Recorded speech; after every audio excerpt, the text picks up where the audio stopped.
there's this abandoned hospital in Victoria, Australia, known as the Beechworth Lunatic Asylum. It was originally known as the Eerie Mayday Hills Lunatic Asylum.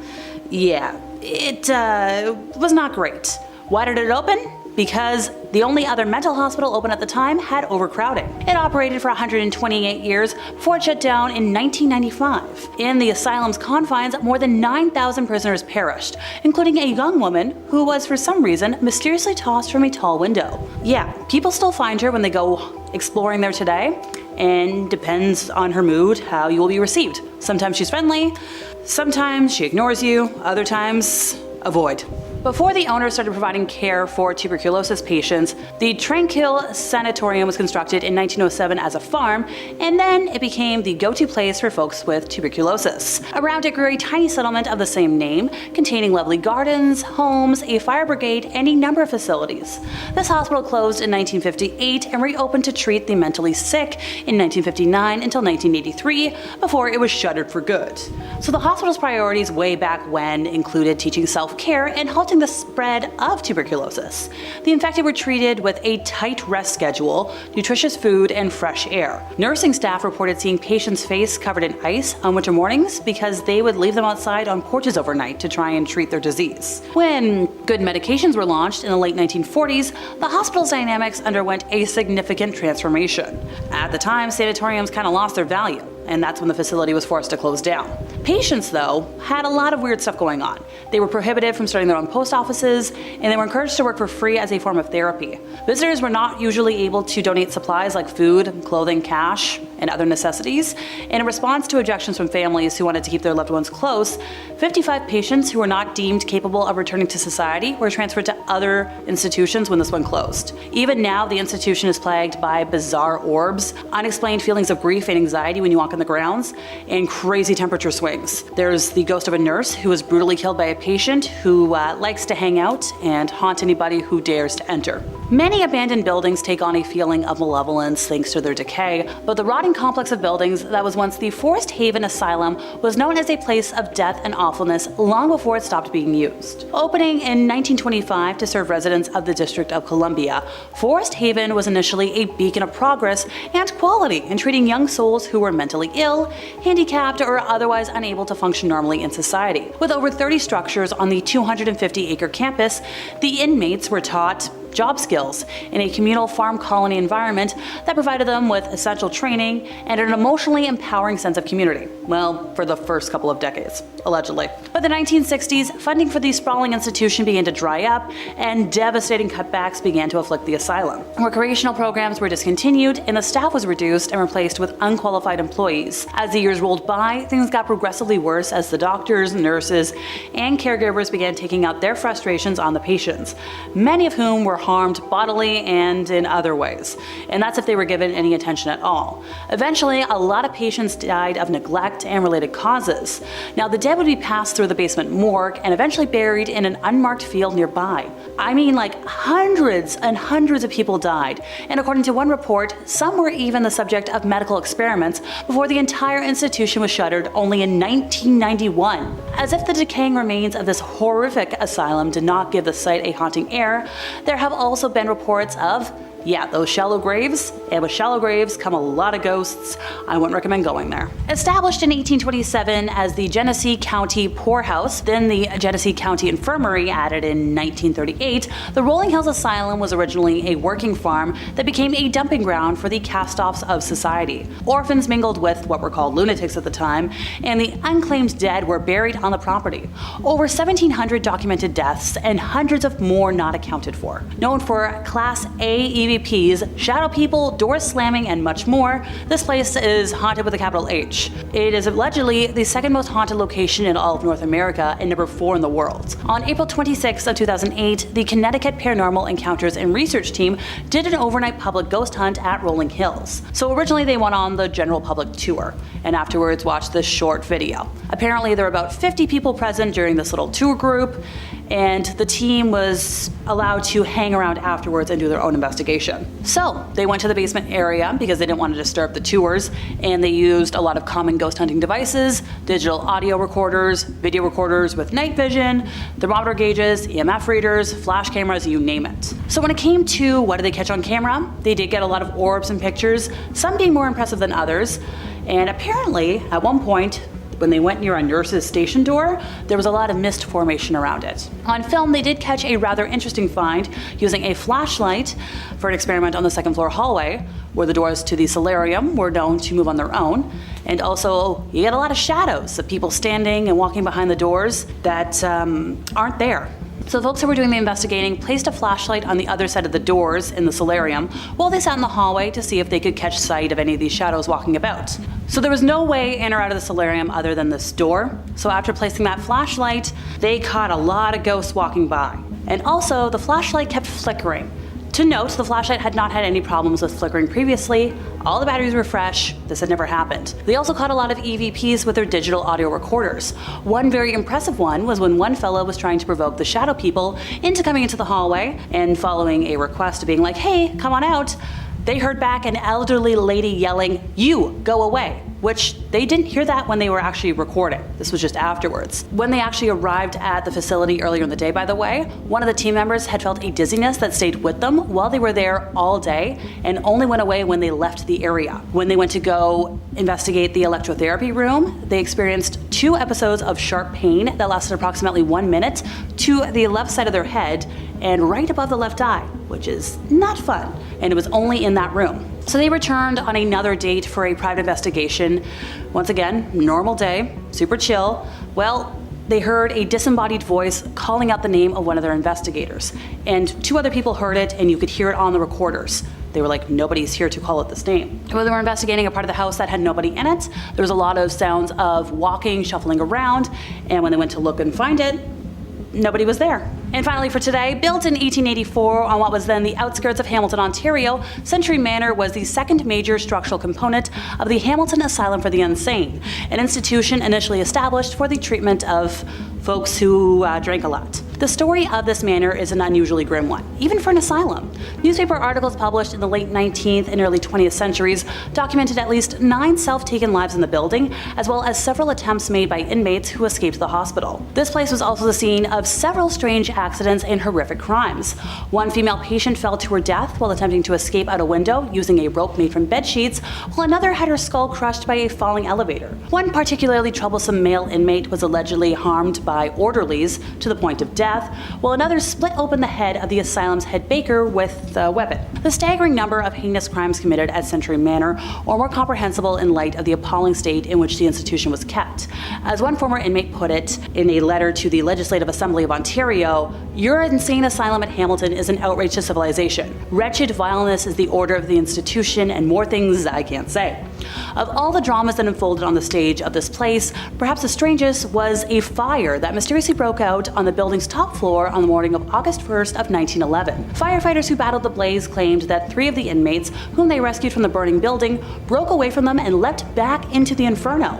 When the embers finally cooled, firefighters found 8 bodies among the ashes, including somebody who had burned to death in their cell, as well as 5 men huddled together in a small room. The historic building shut its doors for good in 1995 and has sat empty ever since, with a lot of ghost stories. Coming in number 5, Centralia, Pennsylvania. Sounds like a nice enough place, right? Who would abandon a prosperous coal mining community filled with interesting folks and a fun name? Well, anyone who likes to breathe things other than noxious gas. Oh, this one is less a mystery and more of a straight up fact, but the abandonment is super scary regardless of how you look at it. Way back in the day, Centralia was bustling. Rich veins of coal were discovered underneath the earth here, and folks were really excited to bring it up to the surface. What better way to make a profit? Unfortunately, this subterranean resource and favorite of Minecraft kids across the globe is also the reason for Centralia's downfall. The very same stuff that brought about plenty of business also made the town uninhabitable. Tragic, and maybe a nice little microcosm of the human experience. Apparently a landfill burn spread a little further than folks were expecting and ignited the underground coal. From an abandoned coal mine to the rich veins of black gold underground, this fire spread like, well, wildfire, scorching everything around. 140 acres of town, gone, just like that. A lot of it is still standing, but it's not safe to be around. The underground fires belch all sorts of horrid smoke, and many large sinkholes opened up due to the fire's influence. These days you might sense a presence or two while passing by, but don't worry, they're not ghosts, not yet anyways. Of the few thousand who used to live there, only about a half dozen remain. They refused to abandon their once lovely town, determined to live amidst the smoke and gas, the fire and flames. It doesn't look like the fires are going out anytime soon either. Some estimates see the blaze continuing on for a few hundred years, thanks to the constant supply of fuel underground. Coming in number 4, we've got Deception Island, Antarctica. Another wild and wonderful name. If I could choose to name the place I lived in anything, Deception would definitely be on the list. That's the kind of town that famous folk albums get named after, a place of legend for miles around. A place of rest, perhaps, or place of mystery. Deception is often thought of as a negative thing. Nobody likes being lied to, but if it's done well enough, deception can achieve plenty of things. But I'm getting off topic. We should be discussing the actual abandoned place, full of mystery, full of danger. Deception Island was a long-used whaling station back in the day. Norwegian folks would post up there for long stretches of time, enjoying the island's safe natural harbor. Eventually it became known for its research potential, attracting all sorts of folks from Britain and Chile. Now, I know what you're all thinking. A research base out in the middle of deep freeze nowhere. Well, there's gotta be some sort of lunatic alien there, morphing into different shapes and eating everyone for breakfast, lunch, and dinner. And my mind went to the same place. But even after all of this, the island was also used as a British base during World War II, so maybe less deadly aliens after all, because the soldiers would have run into something like that. Although this island is also home to the largest cemetery in Antarctica, so chew on that for however long you need to. These days, the area is protected as a heritage site, so all of the abandoned, decrepit shacks, huts, and buildings are still there to be seen. Who knows what secrets and spirits lurk within, perishing due to cold, war, or something more supernatural. Oh, and one last thing about this location. Even though it's as cold as ice and difficult for any living being to survive out here, there is something else that makes it even more dangerous. There are occasional volcanic eruptions on the island. Pardon me? So yeah, you'd best stay far, far away from this long abandoned haven. Even haven seems like a bit of a misnomer, don't you think? Coming in number 3, we've got Glen Rio, New Mexico / Texas. Or should I say, New Texaco? Maybe that's a little cheesy for your liking, but I'll say it anyway. This border town was once a hotspot for tourists, motorists, evangelists, and top 5 lists. Still is, considering that last one. However, like so many spots built along old school highways, this town relied heavily on those just passing through. So when a much bigger, faster, safer highway opened up far away from Glen Rio's limits, the whole place saw some terrible downswing. Gas stations, eateries, general stores, and mechanics all found that there wasn't much to do if the highway traffic wasn't coming through. A tough break for sure. What remains could pass for a location out of a new Fallout game. Empty buildings adorned with imagery consistent with the campy American dream. Burnt out husks of old cars, never to rev their engines again. Empty sun-bleached motels with rotted out mattresses and busted windows. If anyone wanted to live their post-apocalyptic dream life, here would be the place. In fact, it wouldn't surprise me if a few ghouls were roaming the wastes, eking out a modest life amidst the emptiness. When something so obviously meant to be jam-packed with people is devoid of all life, it can be extremely unnerving, and Glen Rio exemplifies this in spades. If I were to visit, I would expect dead silence. However, were some old-fashioned scratchy radio tunes to start playing, I would understand. That's just the ghosts of those who believed in the town trying to boogie after hours. Coming in number 2, we've got Oficina Chacabuco in Chile. A lot of ghost towns are left abandoned, with the occasional explorer stumbling through to see what life was all about. When whatever the town relied upon for prosperity, whether it be natural resources, tourism, or celestial protection, runs dry, people drift away. Over time, that means the town is no longer what it used to be, a shell, a husk. It's sad, but it's also just the natural byproduct of industrialization. If a place can no longer be useful, it's cut. However, some people can find other uses for these sinister feeling places. Oficina Chacabuco is just such a place. Making its money through nitrate mining at one point, this spot lost a lot of business when petroleum-based fertilizers became the next big thing. Without any other resources to rely upon, those who made their living here had to hightail it out.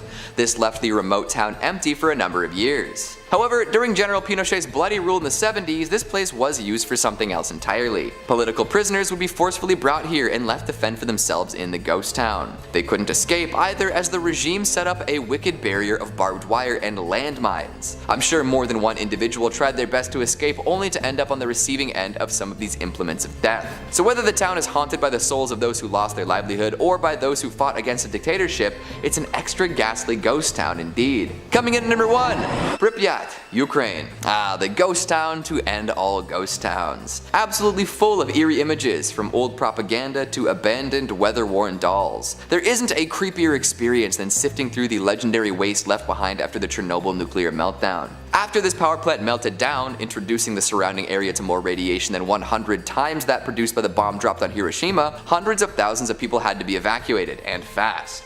For more than 20 years, nobody was allowed back in. Legally anyways, because plenty of folks did go back in spite of warnings against returning. Who knows what the long-term impact of nuclear fallout will be on this area. Generations of wildlife, flora and fauna will be impacted, and the area will be uninhabitable for some time. However, these days the radiation levels are low enough that people can visit the town and take in the ominous vibes. See the abandoned schoolhouses, stroll through homes that were left largely as is since the day of the disaster, witness the destruction caused by the meltdown. The reason behind Pripyat's abandonment aren't that mysterious, but the circumstances surrounding the disaster, the follow-up, and how things are meant to operate now are. Number 5. Whittingham Hospital, England. Whittingham Hospital, located in England, is notorious for its spine-chilling reputation as one of the most haunted places within the United Kingdom. This branching psychiatric facility was originally founded in 1869 as the Whittingham Asylum. The hospital is riddled with a long and dark history that continues to intrigue the curious minds of paranormal enthusiasts, dark tourists, and even just casual onlookers. The hospital was meant to be a place of hope, where those suffering from mental illnesses could seek treatment and solace.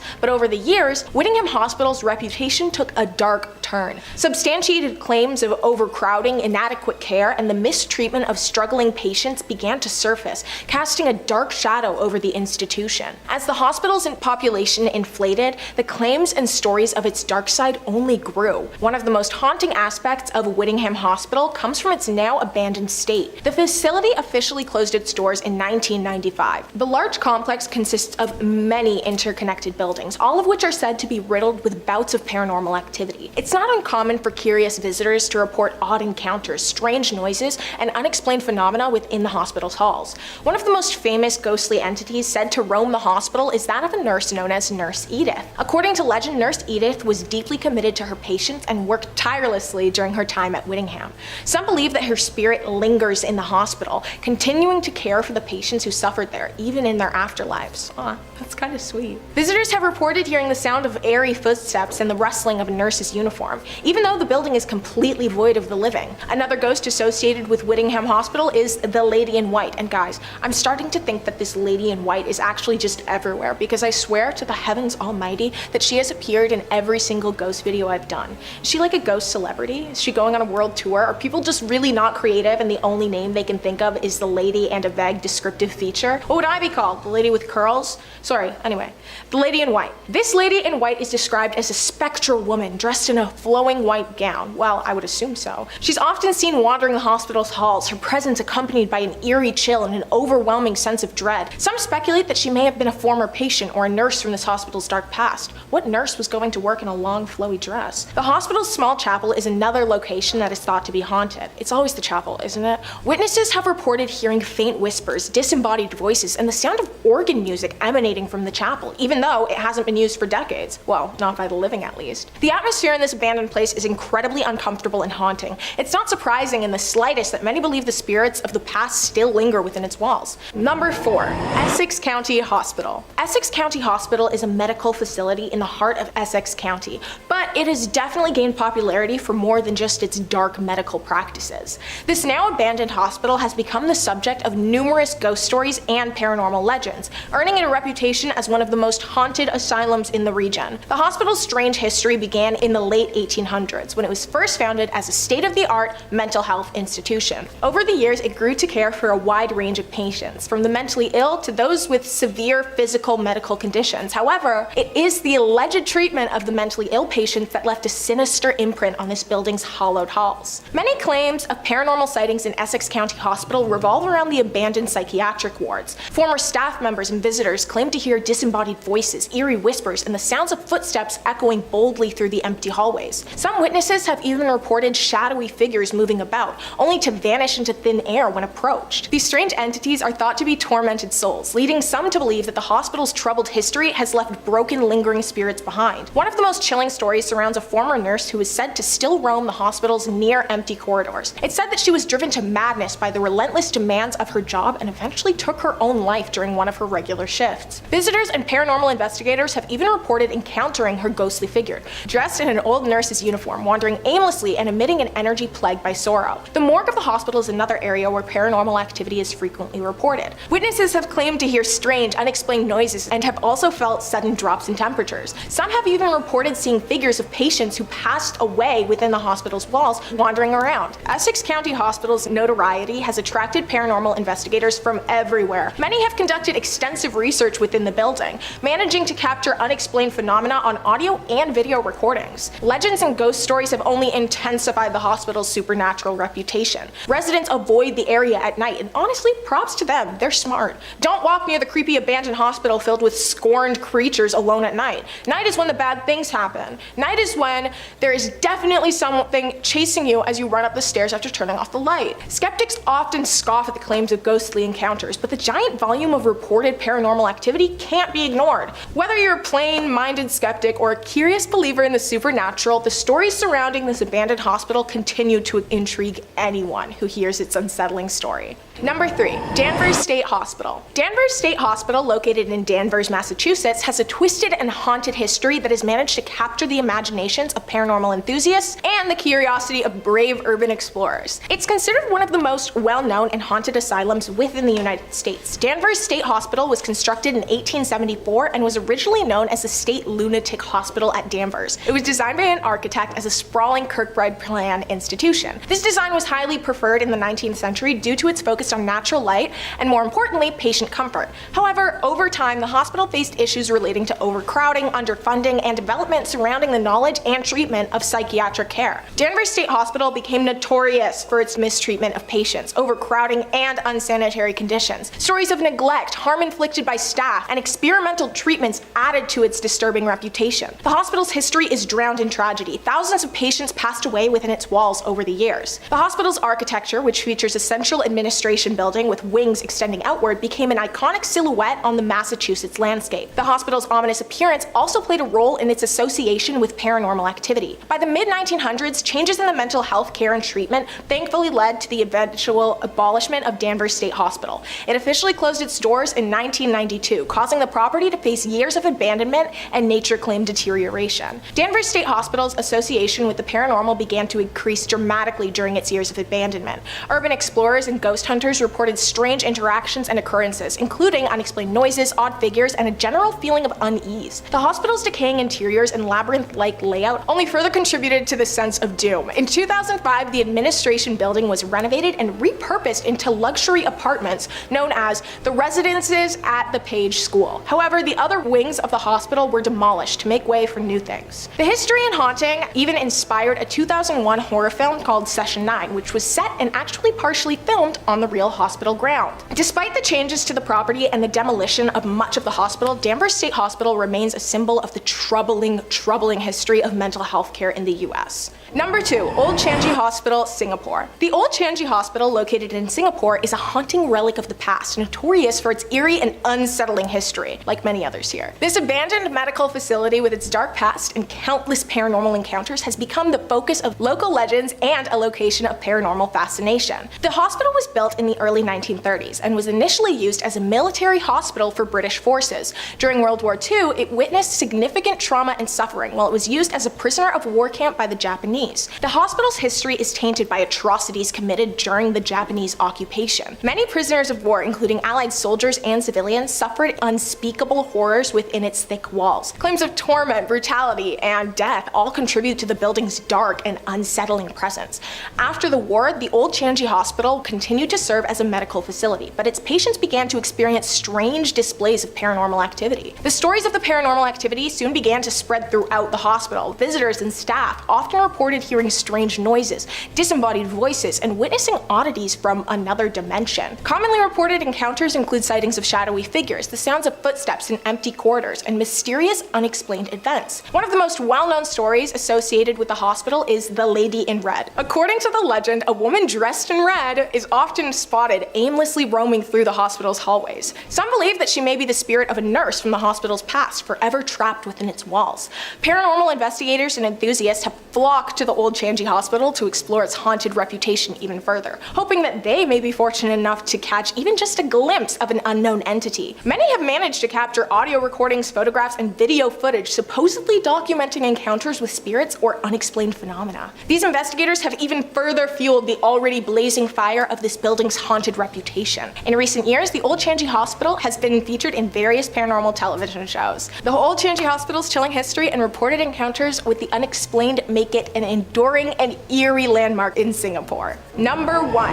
Penhurst State School and Hospital. Penhurst State School and Hospital, found in Spring City, Pennsylvania, has a sinister history full of allegations surrounding the serious neglect and harmful mistreatment of its residents. This tragic past has given rise to numerous claims of paranormal activity, turning Penhurst into a hotspot for ghost lovers, paranormal investigators, and curious minds. Penhurst was established in 1908, initially intended to be an institution for the care and treatment of individuals with neurodivergent brains and serious mental health impairments. Because anyone who is neurodivergent back then was classified as legally insane. However, over the decades, like many others on this list, the facility became overcrowded, understaffed, and plagued by claims of inhumane treatment towards its patients. Reports of physical and psychological harm, as well as overcrowded and unsanitary conditions, created a lot of controversy and upset in the community. Not enough for them to do anything about it, but in their heads, they were very upset. The mistreatment and neglect of residents at Penhurst eventually led to its closure in 1987, after over 80 years after the doors first opened. The facility was abandoned and left to be forgotten and taken over by nature, but the stories of the cruel suffering endured by its residents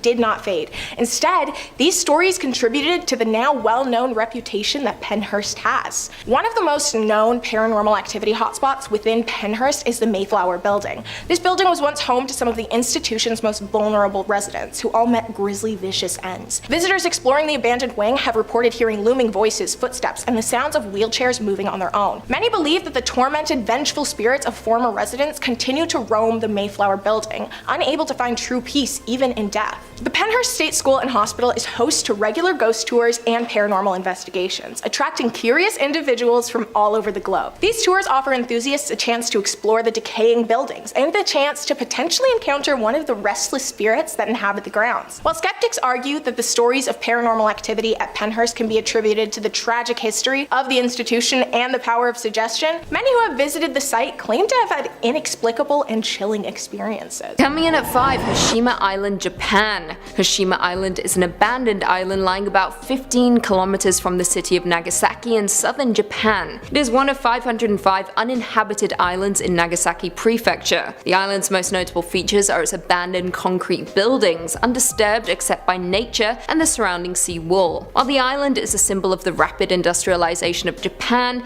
it is also a reminder of its history as a site of forced labor prior to and during the Second World War. The island reached a peak population of 5,259 in 1959, and in 1974, with the coal reserves nearing depletion, the mine was closed and all of the residents departed soon after, leaving the island effectively abandoned for the following 3 decades. Interest in the island then re-emerged in the 2000s on account of its undisturbed historic ruins, and it gradually became a tourist attraction. The island is increasingly gaining international attention, not only generally for its modern regional heritage, but also for the undisturbed housing complex remnants representative of the period from the Taisho period to the Showa period. It has become a frequent subject of discussion among enthusiasts for ruins. Since the abandoned island has not been maintained, several buildings have collapsed mainly due to typhoon damage, and other buildings are in danger of collapse. However, some of the collapsed exterior walls have been restored with concrete. The island was formally approved as a UNESCO World Heritage Site in July 2015 as part of Japan's sites of Japan's Meiji Industrial Revolution: iron and steel, shipbuilding, and coal mining.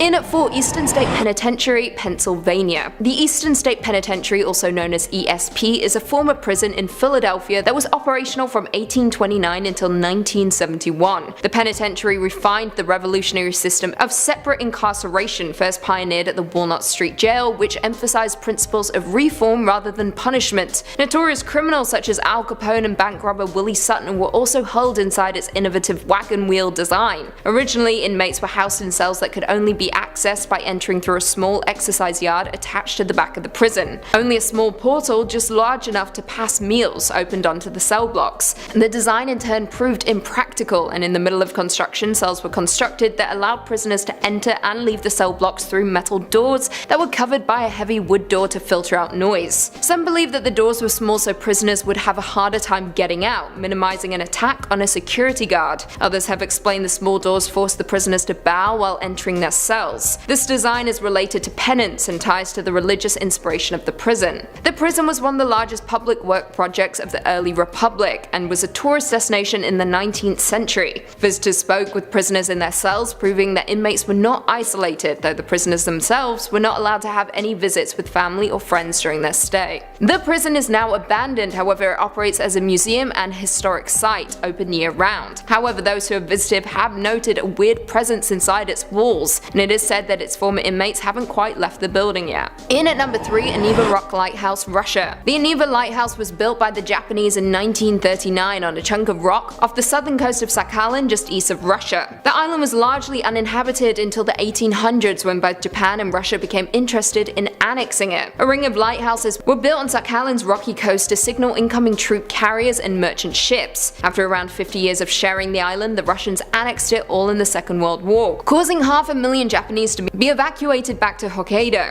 In 1951, the Treaty of San Francisco was signed, officially handing tenure over to the Russians. Now the Aniva Lighthouse is abandoned, including its 7 stories of diesel engines, accumulator rooms, keepers' living spaces, radio facilities, storerooms, large clockwork pendulum, and 300 kg pool of mercury. The place now looks like the perfect location for a horror movie, with the building completely deteriorating upon the rock due to the force of the water and wind. However, if you want to visit, you can. Regular tours are organized from Sakhalin's main city. During the 6-day journey, tourists can not only visit the lighthouse but also enjoy the views of the city. Coming in at number 2, Willard Asylum, New York. The Willard Asylum for the Chronic Insane is a former state hospital in Willard, New York near Seneca Lake. The asylum was originally meant to rescue mentally ill people from county facilities where they were typically kept, often chained up or in cages. At Willard, the idea was that patients could be treated and hopefully rejoin society. In reality, Willard was more of a prison than it was a hospital, with patients being kept until the administrators decided they could leave. However, many never did. Worse still, not everyone who found themselves in the asylum were actually insane. Now, as of today, Willard is abandoned, but much of it still remains. The bowling alley built inside its walls during the later years is still standing, with several decaying pins remaining at the end of the lanes. The morgue is also still intact, with the autopsy tables in place next to the drawers where the bodies were stored. Now, in those days when a person died, it was shameful to have one's family name on the grave of a mental hospital. As such, out of respect, none of the graves were marked. Today, efforts are underway to find out who is buried in the graves and replace numbers with names. In the attic is where things have been unearthed though. In 1995, the same year the asylum closed, hundreds of suitcases were discovered in the attic. They had been left behind by the patients who never left the asylum. More than half of the 50,000 patients that came to Willard died within its walls,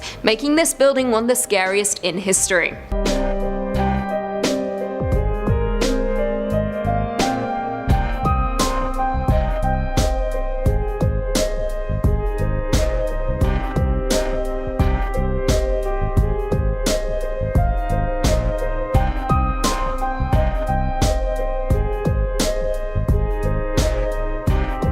Finally coming in at number 1, Pripyat, the Chernobyl abandoned city. Yes, we're discussing an entire city with this one, not just one specific building, because honestly there are way too many. Pripyat is a ghost city in northern Ukraine near the Ukraine-Belarus border. The city was founded on February 4th, 1970 as the 9th nuclear city in the Soviet Union to serve the nearby Chernobyl nuclear power plant. It was officially proclaimed a city in 1979 and had grown to a population of 49,360 by the time it was evacuated on the afternoon of April 27, 1986, the day after the Chernobyl disaster. The Chernobyl disaster was a nuclear accident that occurred on the 26th of April 1986 at the number 4 nuclear reactor in the Chernobyl nuclear power plant near the city of Pripyat in the north of the Ukrainian SSR. It is to this day considered the worst nuclear disaster in history and is one of only 2 nuclear energy disasters rated at 7, the maximum severity on the International Nuclear Event Scale. The accident began during a safety test on an RBMK-type nuclear reactor, which was commonly used throughout the Soviet Union. During this test, a large amount of energy was suddenly released, vaporizing superheated cooling water and rupturing the reactor core in a highly destructive steam explosion. This was immediately followed by an open-air reactor core fire that released considerable airborne radioactive contamination for about 9 days that precipitated onto parts of the USSR and Western Europe before finally being contained on May 4, 1986. Due to the radiation left behind, the entire city was evacuated, and all that remains are the abandoned buildings and a haunting Ferris wheel standing motionless in time. It had been scheduled to have its official opening 5 days after the disaster, in time for May Day celebrations. The Azure Swimming Pool and Avanhard Stadium are two other popular tourist attractions. You can only stay there 2 hours, otherwise you die.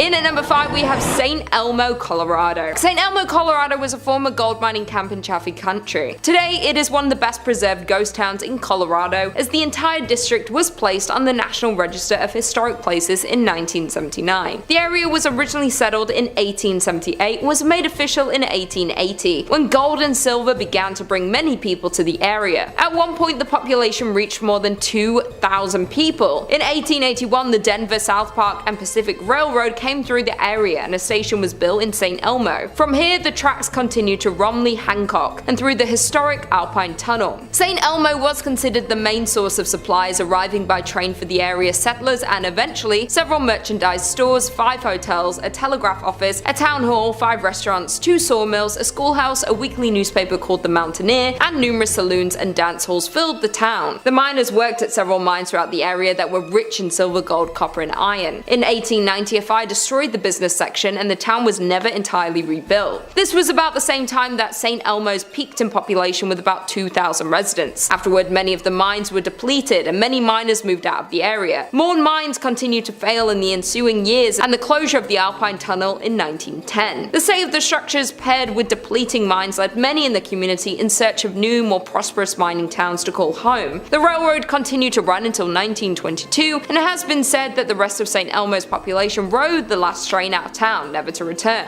In 1969, the United States recognized St. Elmo as a historic district, and soon after, it became a unique tourist attraction that's open to the public, showcasing what life was like in the Old West. There is no shortage of urban legends and reports of hauntings in St. Elmo, but the most common occurrence of paranormal activity centers around the town's most notable family. To this day, one of the members of the Stark family still can be spotted in the ghost town. Anton's only daughter Annabelle resided there until she died in 1960. As legend has it, Annabelle continued her promise to protect the city even after she took her last breath. In at number 4 we have Rhyolite, Nevada. Founded in 1904 and abandoned by 1916, Rhyolite was one of several short-lived boom towns from the late gold rush era. People were drawn to the desert on the edge of Death Valley by the promise of gold found amongst quartz in local mines. And by 1906 the town had all the promising indicators of permanence and the largest population in the area. The town's citizens had an active social life, including baseball games, dances, basket socials, whist parties, tennis, a symphony, Sunday school picnics, basketball games, Saturday night variety shows at the Opera House, and pool tournaments. In 1906, Countess Majowski opened the Alaska Glacier Ice Cream Parlor to the delight of the local citizenry. That same year, an enterprising miner, Tom T. Kelly, built a bottle house out of 50,000 beer and liquor bottles. But in 1907, the US financial markets were rocked by panic that saw closures of banks, businesses, and mines. Rhyolite began to falter. The mine closed in 1911. Some claim that Rhyolite, about 120 miles northwest of Las Vegas, was once home to thousands of people, though not much remains of its glory days, which lasted less than 20 years. Set up in 1905, the town was a mining hotspot, but after the richest ore was exhausted, workers left for a new pasture, and the population had dropped to close to zero by 1920. Industrialist Charles M. Schwab invested heavily in Rhyolite's infrastructure, which boasted a school, electric lights, water mains, newspapers, a hospital, and even an opera house, some of which can be seen today. There are only around 10 significant significant structures, yet the site is very evocative. The crumbling remains set against a backdrop of stark desert hills. In at number 3 we have Jazat Alhamra,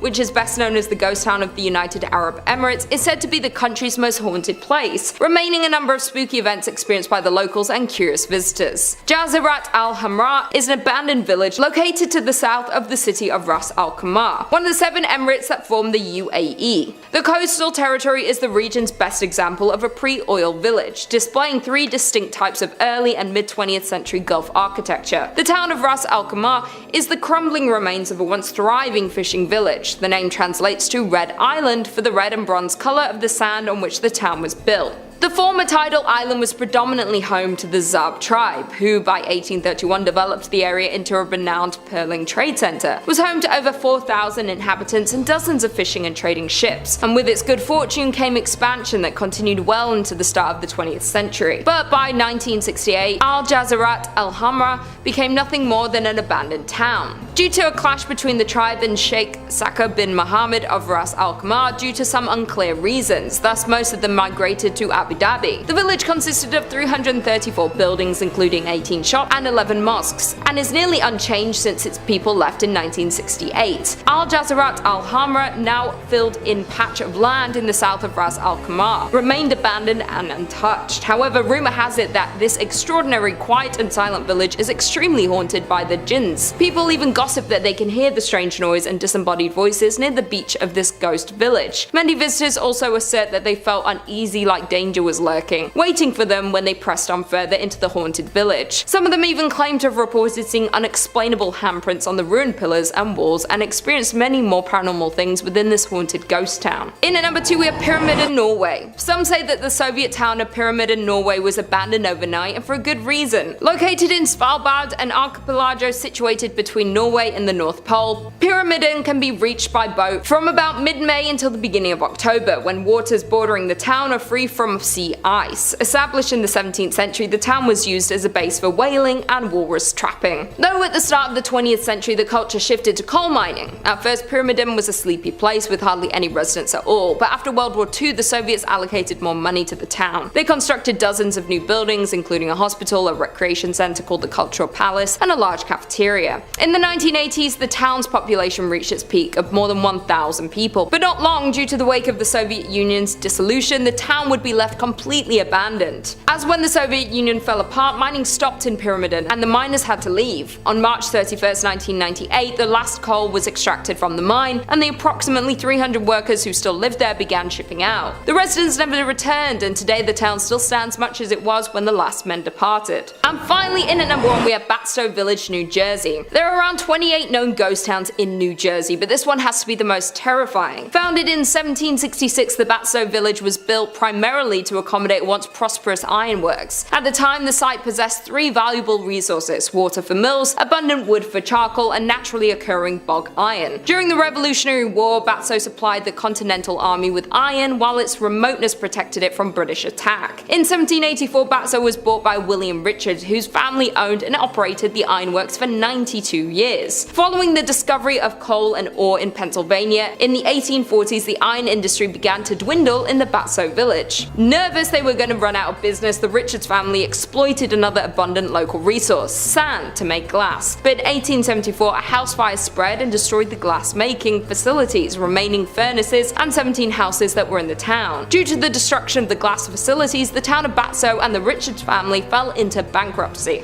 The Richards and many of the villagers moved away after the accident, leaving the site silent. In 1876 the property, along with huge tracts of land around it, was purchased by industrialist and businessman Joseph Wharton, with the plan of reinventing the declining town into an agricultural, foresting, and cranberry farm. But after his death in 1909, the land was held by a trust until purchased by the state in 1954 to form the Wharton State Forest. The state's plan for the town was to restore its 50-room mansion, as well as to rebuild the dam that was located on the lake, though the efforts to reinvent Batstow weren't enough to save it from its inevitable end. As when the state of New Jersey bought the village with a plan of improving it, the residents didn't see a future in the town, so they all left it, with roots that can be traced back to 1766 and the last remaining resident leaving in 1989. There are more than 40 structures still standing in the historic town, including a charcoal kiln, carriage houses, stables, ice and milk houses, a blacksmith, general store, gristmill, and a wheelwright shop, though they are all left untouched since the last residents left in 1989. Number 5. Lipstick warning. Now, Stella McDonald and her now ex-husband used to love exploring abandoned structures when they were together. I remembered one that they described as a shack that was about a mile away from their home. To set the scene, the grass and trees were so grown over and tall that it was hard even getting to said house. Her ex managed to get a window open though, and that's how they got in, because the doors were completely awful. Mildew, you name it. Ugh. I think this is where I interject a warning to not do this yourself, don't do this at home, and if you ever feel the need to urban explore, for the love of everything, please do it safely. So Stella described what they found as a time capsule, with piles of expensive furniture and stuff covered with really dusty sheets. Apparently though, everything looked really high quality and expensive. Like even the wallpaper was nice. It was creepy how it seemed like the former residents just walked away from all of it in the 1950s or 60s, and how awful the exterior seemed in comparison. Once again, she called it a shack, not me. So the kitchen was upstairs, which was pretty odd, but the duo ventured up there, and then there's this huge arch opening into like a gentleman's type man cave. Stella made a note that once again, there was a plethora of expensive furniture and who knows what else. So she stood in the archway while her ex rummaged through all of the unknown clutter. Now off to the side of the arch was a huge mirror leaning against the wall. So she used it, she wanted to like check her hair, make sure there was no spider webs in it. Honestly, just the thought of that makes me want to take a shower. No, thank you. Stella took maybe 3 steps away from the mirror to tell her ex that she wanted to leave because it felt like there was a presence right beside her. And when she returned in front of the mirror, she saw that the words "Get out" were suddenly scrawled out in bright pink lipstick that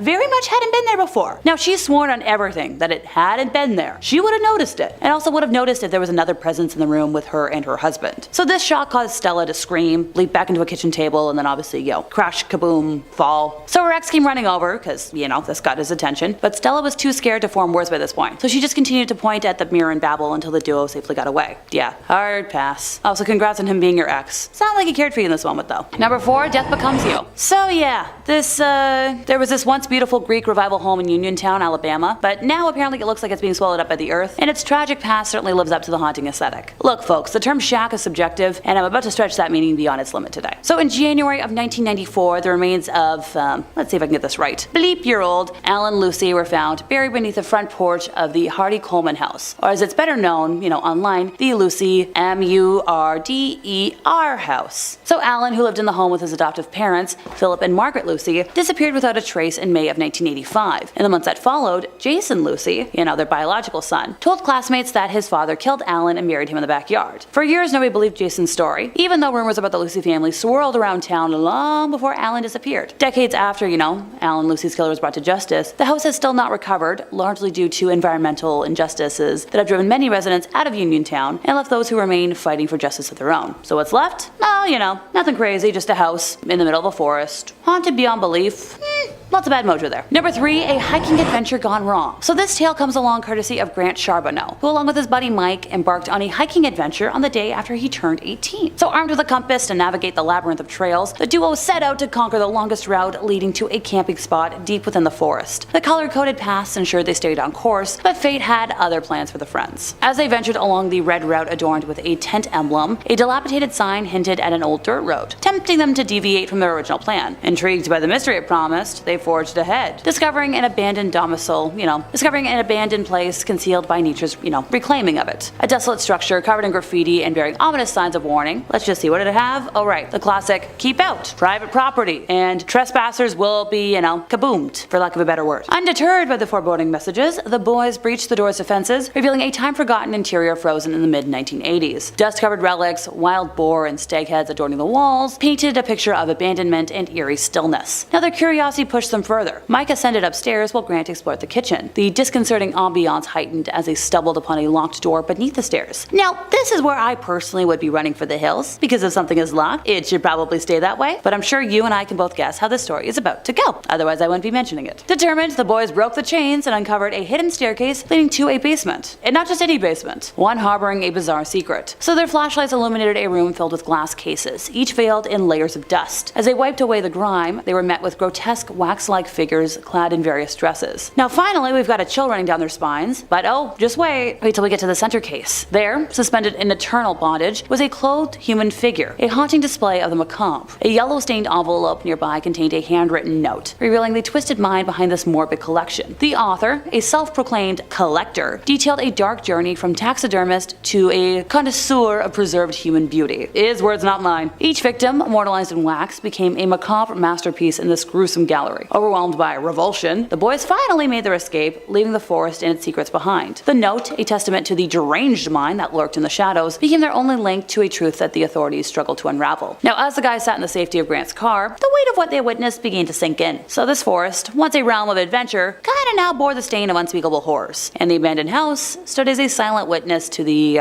awfulness within. Sorry, I was losing my words there because, like, how on earth do you describe that? The echoes of that day linger in the, depths of their memories. A chilling reminder that, maybe don't adventure where you're not supposed to go. Seriously, folks, beware! Number 2, captive room. Did you seriously think I was gonna do a whole list on abandoned places that would terrify authorities without having a single story from actual authorities? Come on, folks. How do you take me for? I like my credible sources, and this one just happens to hit a little close to home. Oh, how close, you ask? Well, as an Ontario resident, a story that took place in Pickering seems pretty close enough. So back in 2011, on, December 19th to be exact, Durham police reported that they'd found what appeared to be a confinement room in an old abandoned farmhouse east of Toronto. Police said the room in the Northwest Pickering home was recently built and looked like it was solely designed to hold someone captive. Now, investigators at the time were trying to figure out if the room was used to actually confine somebody or if it was just designed for another purpose and they were, over-exaggerating. So they mentioned one possibility is that it might have been built as a prop for an amateur filmmaker. So this room was stumbled upon by contractors surveying the property because, it was slated for demolition more than 2 weeks prior to the report. At the time, Durham police spokesman Dave Selby said that the home had been abandoned for so long that the focus wasn't on the original owners, but on anyone who may have been seen driving in the area or any other suspicious activity. They're obviously down there because it's somewhere where no one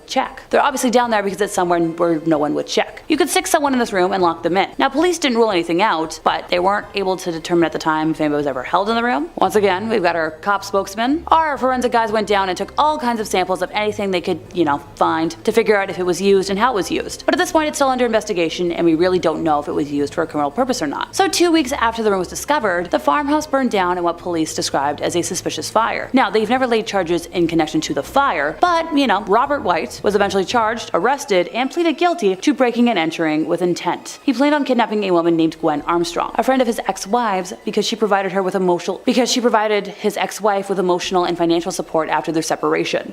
Yikes! Number 1, somebody found a body. A group of young adults in South Carolina back in 2021 got quite the scare when they were exploring an allegedly haunted house and wound up discovering a dead body in a freezer. According to a local media report, the strange incident occurred in the town of Norway as 8 youngsters were riding ATVs in a remote part of the community. So at some point in the midst of their adventure, they came upon an abandoned shack, which is rumored to be, haunted. And as adventurous folks are, likely to do, they were like, hey, let's go see if there's any ghosts inside. However, as they were looking around the vacant residence, one of the members of the group stumbled upon a sizable freezer and decided, let's see what's inside. Upon opening the cold storage unit, he was greeted by an ungodly smell, which he initially thought was just, rotting meat. Technically he was right, although the contents of the freezer were far more gruesome than, some old pork chops. That's because on closer examination, he realized that the meat was wearing jeans and socks. So the would-be ghost hunters called the cops, who arrived on the scene to collect the body for an autopsy to figure out the identity of the deceased. It is believed that the body inside the freezer had been there for months and could possibly be the victim of foul play. As for the adventurous youngins, it would seem that they are now haunted by something far more unsettling than a ghost, the stench from the rotting corpse. One of them said, I heard that once you smell a human, you can't ever forget it. And he's like, yeah, I can still smell it right now. Coming in at number 5, we have Ross Island. Located on an island in India closer to Southeast Asia than India, the island is known for beautiful beaches, unique marine life, coral reefs, and largely undisturbed forests. But beyond the island's beautiful views and stunning wildlife lies a dark past. Ross Island is one of the 572 islands that make up the Andaman and Nicobar Islands. Now, the island is a ghost town where the remnants of a 19th century British settlement lie in ruins. In 1857, reacting to an unanticipated Indian revolt, the British British Empire chose remote islands as the site of a penal colony, and Ross Island was one of them. The British first arrived in 1858 with 200 Indian convicts. The deadly task of clearing the thick jungle fell upon the inmates, while the officers stayed on the ships. Moreover, the development and town built at Ross Island began in 1858, and the prisoners were forced to build its buildings. The island was transformed to resemble a British town, with houses, offices, clubhouses, bakeries, stores, churches, and everything else that the British would not miss when they were away from home. The British ruled Ross Island for more than 80 years, up until nature was against the development. In 1941, a gigantic earthquake affected the island and left the town on the island completely ruined. The British thought rebuilding the town would not be worth it, and overnight left the island in complete ruins. Abandoned in the 1940s, the island is now being reclaimed by nature. Homes, a massive church, ballrooms, and even a graveyard all are in varying stages of decomposition, being taken over by an unyielding forest. In at number 4 we have Terlingua, Texas. Near the Mexican border, you'll find the town of Terlingua, Texas. In the 1800s, it was discovered that the area in which Terlingua was built was plentiful in cinnabar, a red mercury sulfide, from which mercury can be extracted. This caused an influx of miners to the area, but it wasn't until Jack Dawson's discovery and production of the area's first mercury in 1888 that it drew a population of 2,000, and by 1900 there were 4 mining companies in the area. When the Chiso's mining company opened in the mid-1800s, workers and their families quickly relocated to the Terlingua, Texas. The Chiso's mining company was founded and began operations in 1903 near Terlingua, Texas. The company specialized in the extraction of quicksilver and mercury. In 1799, Charles Harvard discovered that compounding the element produced fulminate mercury crystals, establishing its marketability. These crystals are useful in the production of gunpowder cartridges and shells. Mercury production had peaked during the First World War, but began to fall, thus Chiso's mining company had filed for bankruptcy and the miners began to trickle out. When the mine went bankrupt in 1942, Perry sold it and moved away. The population was around 3,000 at its peak, though it said that everyone up and left the municipality in the 1940s once the mercury was picked through. Thus, the once busy city became the ghost town we know today. It is now home to 110 people. By the end of the war, it was an abandoned ghost town. In at number 3 we have Kennecott, Alaska. A once flourishing town with businesses, shops, a train, and a lively community is now left as a ghost town. The town of Kennecott in Alaska was flooded with people after copper was discovered in 1900. After the discovery, a group of wealthy investors formed the Kennecott Copper Corporation to mine the mountains above the Kennecott and Root glaciers. In the 27 years the mine was in full operation, the company and town grew significantly in fortune and people, and at its peak Kennecott employed 600 people. But by 1938 the copper was mostly gone, the mine was shut down and the town was left abandoned. The town was abruptly abandoned by its citizens, leaving most of their possessions behind. Since the middle of the 1950s, the place had been completely deserted, with the railroad discontinued service that same year. Reports of ghosts along the abandoned tracks of the Kennecott train have been claimed for decades, while other visitors report having seen old tombstones along the route of the tracks, though the gravestones then vanish by the time the visitors make their return trip. Others have reported hearing disembodied voices and phantom children laughing. Reportedly, a 1990s construction project were halted after workers were scared away by the creepy sounds and unexplainable events. In at number 2 we have Xunantunich Belize. I hope that's how you say it. Deep in the jungle of Belize lies an ancient ruins of an abandoned town that has been left to crumble. The town has been left abandoned for over 1,000 years, though before the abandonment of this large and populated town, Xunantunich was a thriving metropolis. The first construction at the site dates back to sometime in 200 AD, with the growth of the town continuing until its final days of functioning as a city. The town grew to consist of many temples and palaces, including its largest and most recognizable, known as El Castillo. Xunantunich has lied abandoned since around 1000 AD. It is thought that due to consistent devastating events such as an earthquake and other natural disasters, caused a sudden evacuation of the large Mayan city around 700 AD. The disaster caused extensive damage to the main pyramid of Xunantunich. Although the city was reoccupied sometime after, it only remained active for another 300 years before it was left completely unoccupied. After abandonment, the site remained empty, eventually being encapsulated encapsulated by the surrounding jungle and nature, until it was rediscovered by explorers in the early 1890s. The name Xunantunich comes from the ghost stories that have haunted the ghost town for years. The ghost story of Xunantunich is rumored to start in 1893, after the first sighting of the ghost happened. The first ghost sighting goes as one morning a man who was part of a research team working on the site saw what he described as a Mayan maiden ascending the staircase of the Xunatunich's main pyramid. This vision caught him by surprise, so he continued to watch as the woman walked further up the stairs. Suddenly she stopped and turned to look at the man, where he was able to get a glimpse of her glowing red eyes that pierced his soul. She then turned to continue her climb to the top of the pyramid, where she would disappear amongst its stone columns. The shocked man quickly assembled a team to search for this woman, yet no trace of her was ever found. Since this sighting, countless more visitors have reported to also spot the ghostly maiden who haunts Xunantunich. She is always described to be ascending El Castillo's stairs. To this day, the sightings and reports from visitors continue. The ghost frequency is what gives Xunantunich its name, which translates to the Stone Lady in the Mayan language. Some believe that this Mayan maiden have formerly lived within the city many years ago. Others believe that she was a human sacrifice, trapped to relive her last moments of ascending to the top of the pyramid where her ritual would have been conducted. Then there are a few who believe her to be some sort of ancient godly spirit linked to the site and the Mayan culture. And finally, in at number 1 we have Calico, California. The ghost town of Calico can be found in California, midway between Barstow and Yermo. The beginning of the town started in 1875 and was built under the impression that there were prospects for silver in the Calico Mountains. But in the spring of 1883, many of the local miners left Calico when borax was discovered 3 miles east at Borate. Though Calico again boomed in 1884 as additional silver discoveries were made.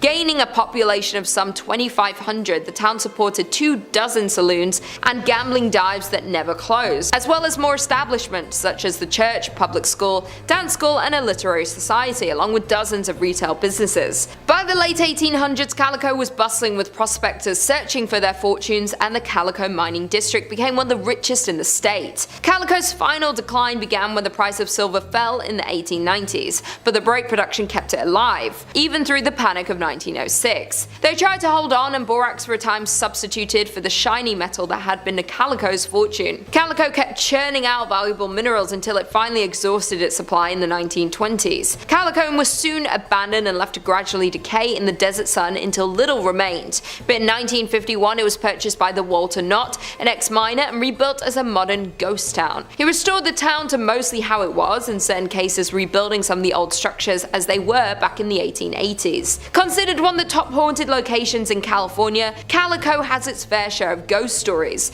when one of the most active and known ghosts of the abandoned town is Lucy Lane. Lucy is often seen in a black lace dress walking back and forth between her home and store. Others have allegedly seen phantom school teachers and other residents who have been known to grab visitors' legs or pinch their ankles. Some visitors have also reported seeing a floating red light inside the buildings, while other visitors have reported extreme cold spots throughout the mine and an eerie feeling in various places of the town. Coming in at number 5, we've got the Ground Church Tower. Take one look at this ominous tower poking out of the water and tell me it's not cursed, or filled with treasure, and the treasure's cursed. Sure, it's a church, and churches are places of peace and light, but this one has a tragic story behind it. It was once a lovely place of worship located in South Tyrol, Italy. Folks would come and participate in some pretty average church activities. However, in the 50s, major change was on the horizon. The town needed a new source of energy. In the end, they decided that building an artificial lake would be the way to go. They filled a wide expanse with water and ended up flooding the church. I suppose it was cheaper just to leave some of the buildings as they were instead of demolishing them first. The result is stunning and a little bit ominous. These days, you can see the bell tower peeking out from the top of the water. The rest of the church is down below, wallowing in the murky depths. It sort of feels like a water level in a video game with plenty to explore and frustration abound. I mean, imagine descending into the depths and wading through the many waterlogged chambers hidden below. There could be anything waiting down there. Spirits of wildlife that may have been caught up in the artificial lake. The long lingering ghosts of old churchgoers doomed to float about.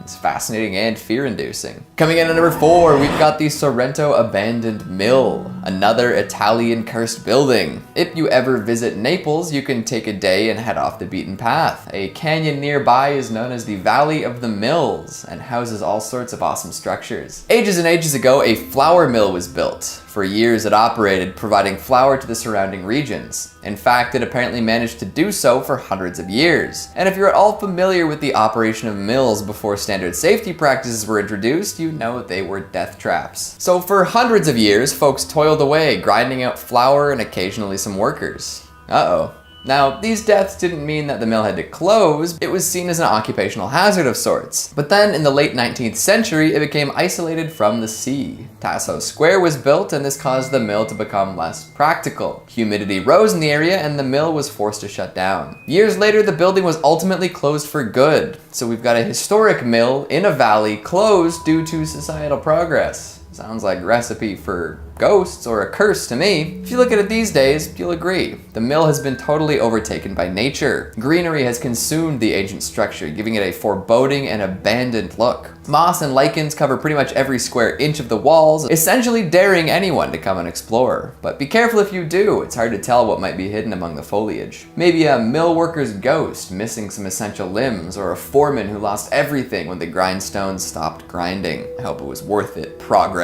Coming in at number 3, we've got the New Bedford Orpheum. Abandoned theaters are cursed as a rule. Like, name one abandoned theater that doesn't have a ghost or urban legend attached. I'll wait. They're magnets for drama, it's in their nature. And this Massachusetts-based art house has a flair for the dramatic like no other. Get this, it opened on the same day that the Titanic went down. Talk about a hot start. It operated for a few decades, showing movies and hosting cultural events. The Orpheum was a staple of local culture at the time. However, in 1958, it closed its doors. Not for good, mind you. It would still open on occasion for extra special events and was even used by a tobacco company as storage for a little while. But these days, the Orpheum is still and silent.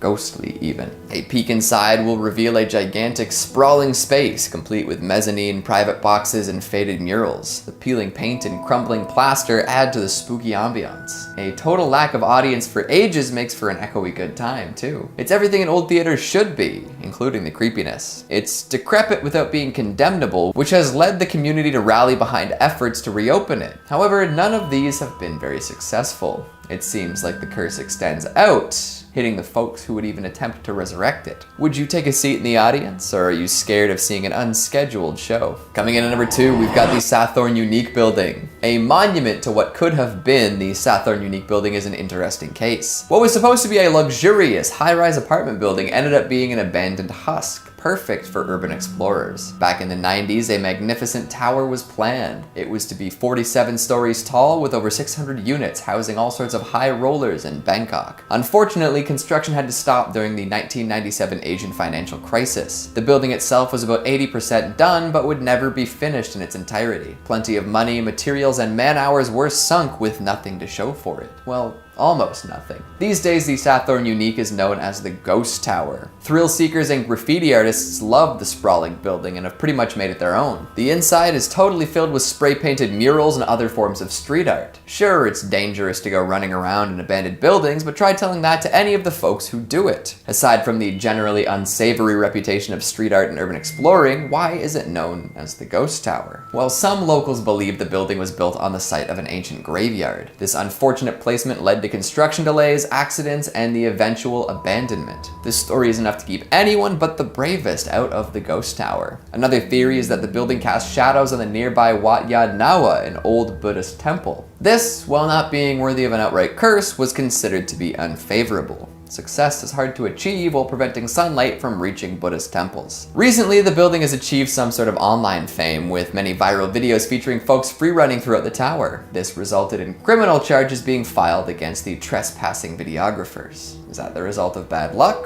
or a curse? And finally, at number 1, we've got Eastern State Penitentiary. In East Philadelphia, thrown in a cage, ghosts are coming back because they feel the rage. I'll stop there, you get the idea. At one point, this prison was among the most famous worldwide. It jailed some of America's most prolific criminals, including Al Capone, the inspiration for Scarface, and Slick Willie Sutton, the bank robber extraordinaire. Abandoned prisons are absolutely chock full of phantoms and spirits, and why wouldn't they be? The folks there are probably the most discontent and anger-filled of them all. Eastern State takes full advantage of this too. While the prison itself is no longer operational and houses no inmates, well, no living inmates, they still bring fearless folks around on night tours of the facilities. On clear nights, you can even see moonlight shining through these skylights. In addition to the ghosts of prisoners, it's also said that a colony of cats used to live inside the prison. At some point, they were all captured and neutered, leaving them to die off within the walls. An adept eye might just catch the shadow of a ghost cat slinking about in the halls. Number 5. Eastern State Penitentiary. Starting off the list is Eastern State Penitentiary. It was a prison built in Philadelphia that wanted to stand out from the rest of the American penal system, trying out a new method of punishment called the Pennsylvania system. Well, do tell, what is the Pennsylvania system? It's not pleasant and has absolutely nothing to do with cheesesteaks. The Pennsylvania system refers to imposing the prisoners to solitary confinement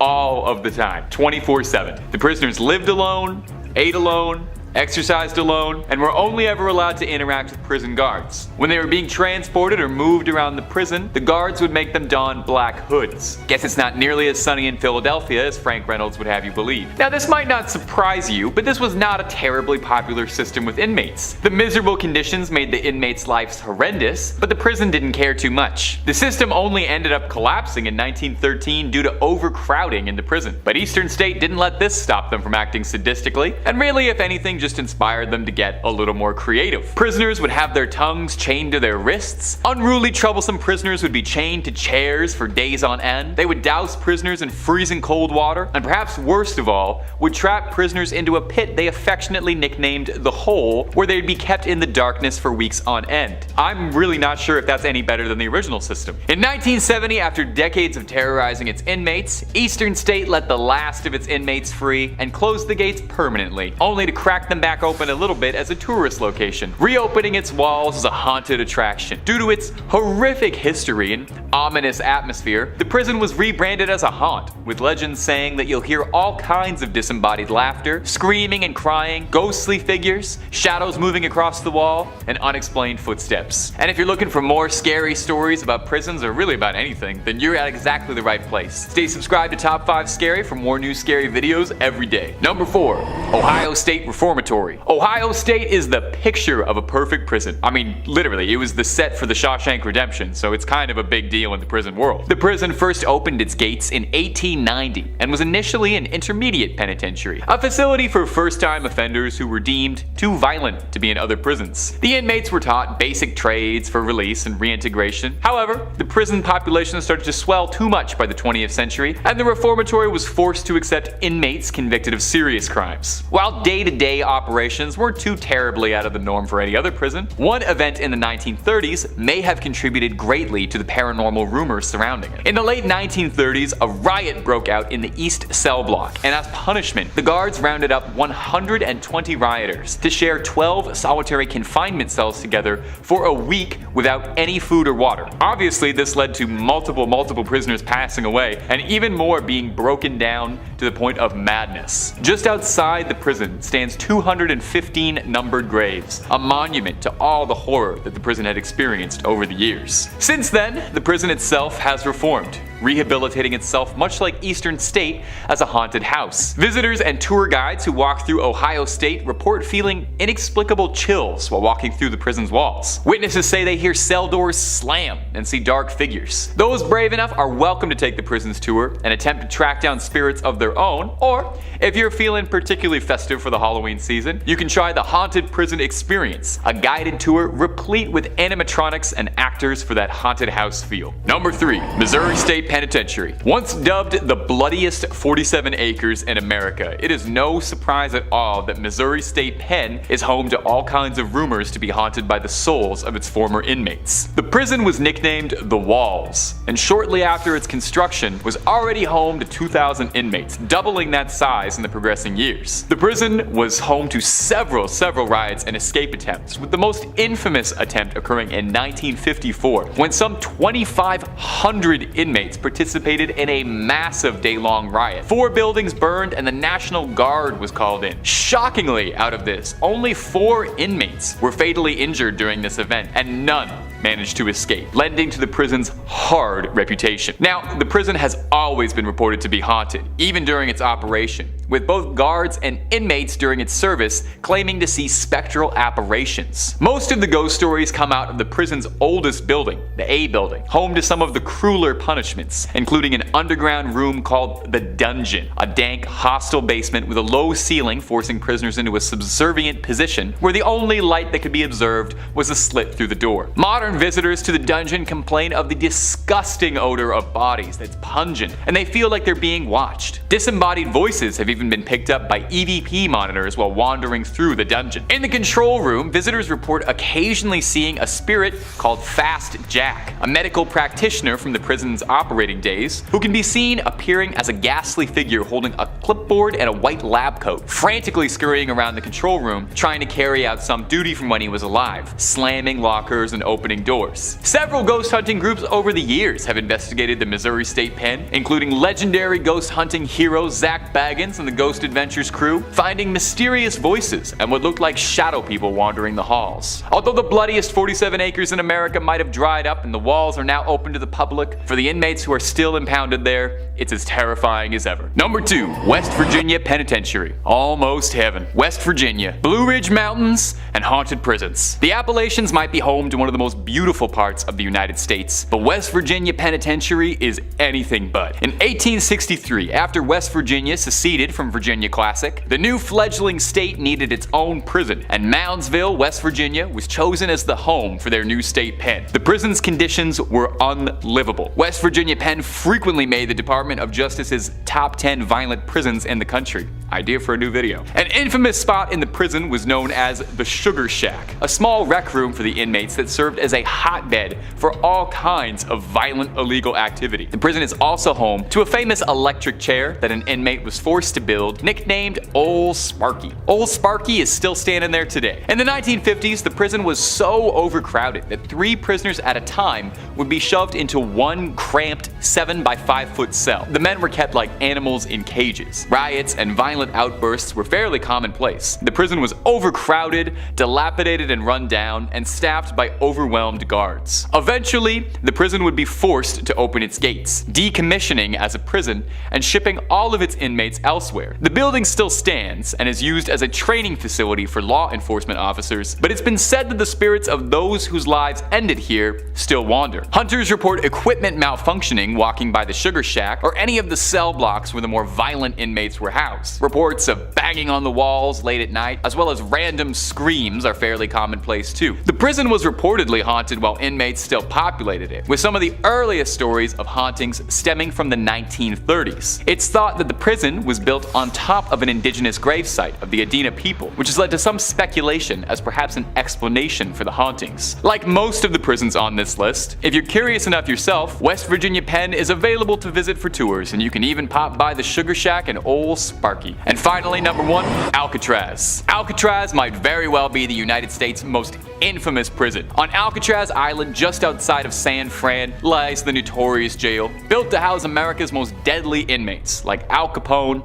Arthur Barker, or George Kelly. It was home to a legendary breakout that was made into a film, Escape from Alcatraz, and also set the stage for Michael Bay's action classic The Rock, which was about breaking into Alcatraz. The prison was built to drain the hope out of inmates, to break the spirits of the most rebellious inmates, and was legendary for its awful conditions. Tiny cramped cells, indifferent guards, and frequent bouts of violence and riots were all commonplace. It was once referred to as the Great Garbage Can of San Francisco, where every other federal prison dumped their worst apples. So it's no surprise, given its brutal conditions, that the island is home to several spirits and hauntings from souls that just can't move on. Most ghost investigators report that the hottest spot for paranormal activity in the building is cell 14D, a cell that was also nicknamed the Hole. Gotta wonder if they borrowed that from Eastern State. It was where the most unruly prisoners would be kept when they were being difficult. It's been said that even walking by 14D, you'll immediately feel something's wrong, as if a dark presence or energy is in the room with you. An inmate once spent his last days in 14D, screaming that he was being hunted by an otherworldly creature. Visitors report hearing crying and moaning while walking through cell blocks A, B, and C, where most of the population would have been kept. It's said that a ghost named the Butcher walks through these halls after an inmate named Butcher Malkowitz, a mob hitman, was whacked by another inmate. Now, if this isn't enough haunting for you, some dark tourists also report hearing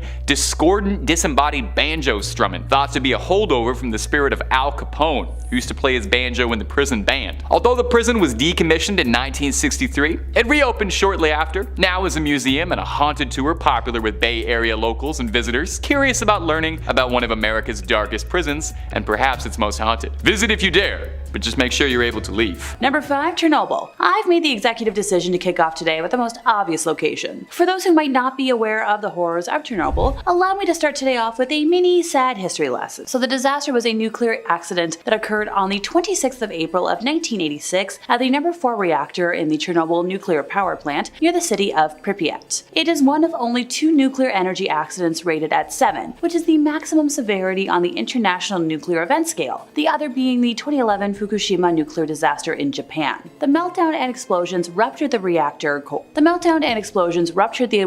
core. And destroyed the reactor building. So this was immediately followed by an open-air reactor core fire, which lasted until May 4th of 1986, during which airborne radioactive contaminants were released and deposited onto other parts of the USSR and Europe. Approximately 70% landed in Belarus, around 16 kilometers away. The fire released about the same amount of radioactive material as the initial explosion. In response to the initial accident, a 10-kilometer radius exclusion zone was created 36 hours after the accident, from which approximately 49,000 people were evacuated, primarily from Pripyat. The exclusion zone was later increased to a radius of 30 kilometers, from which an additional 68,000 people were evacuated. Following the disaster, Pripyat was abandoned and eventually replaced by the new purpose-built city of Slavutich. In July of 2019, the Ukrainian president announced that the Chernobyl site would become an official tourist attraction. Immunology experts recommend that tourists wear clothes and shoes they are comfortable with throwing away, avoid plant life, especially the depths of the forest due to the high levels of radiation. Oh, why? Oh, just because the areas were not cleaned in the aftermath of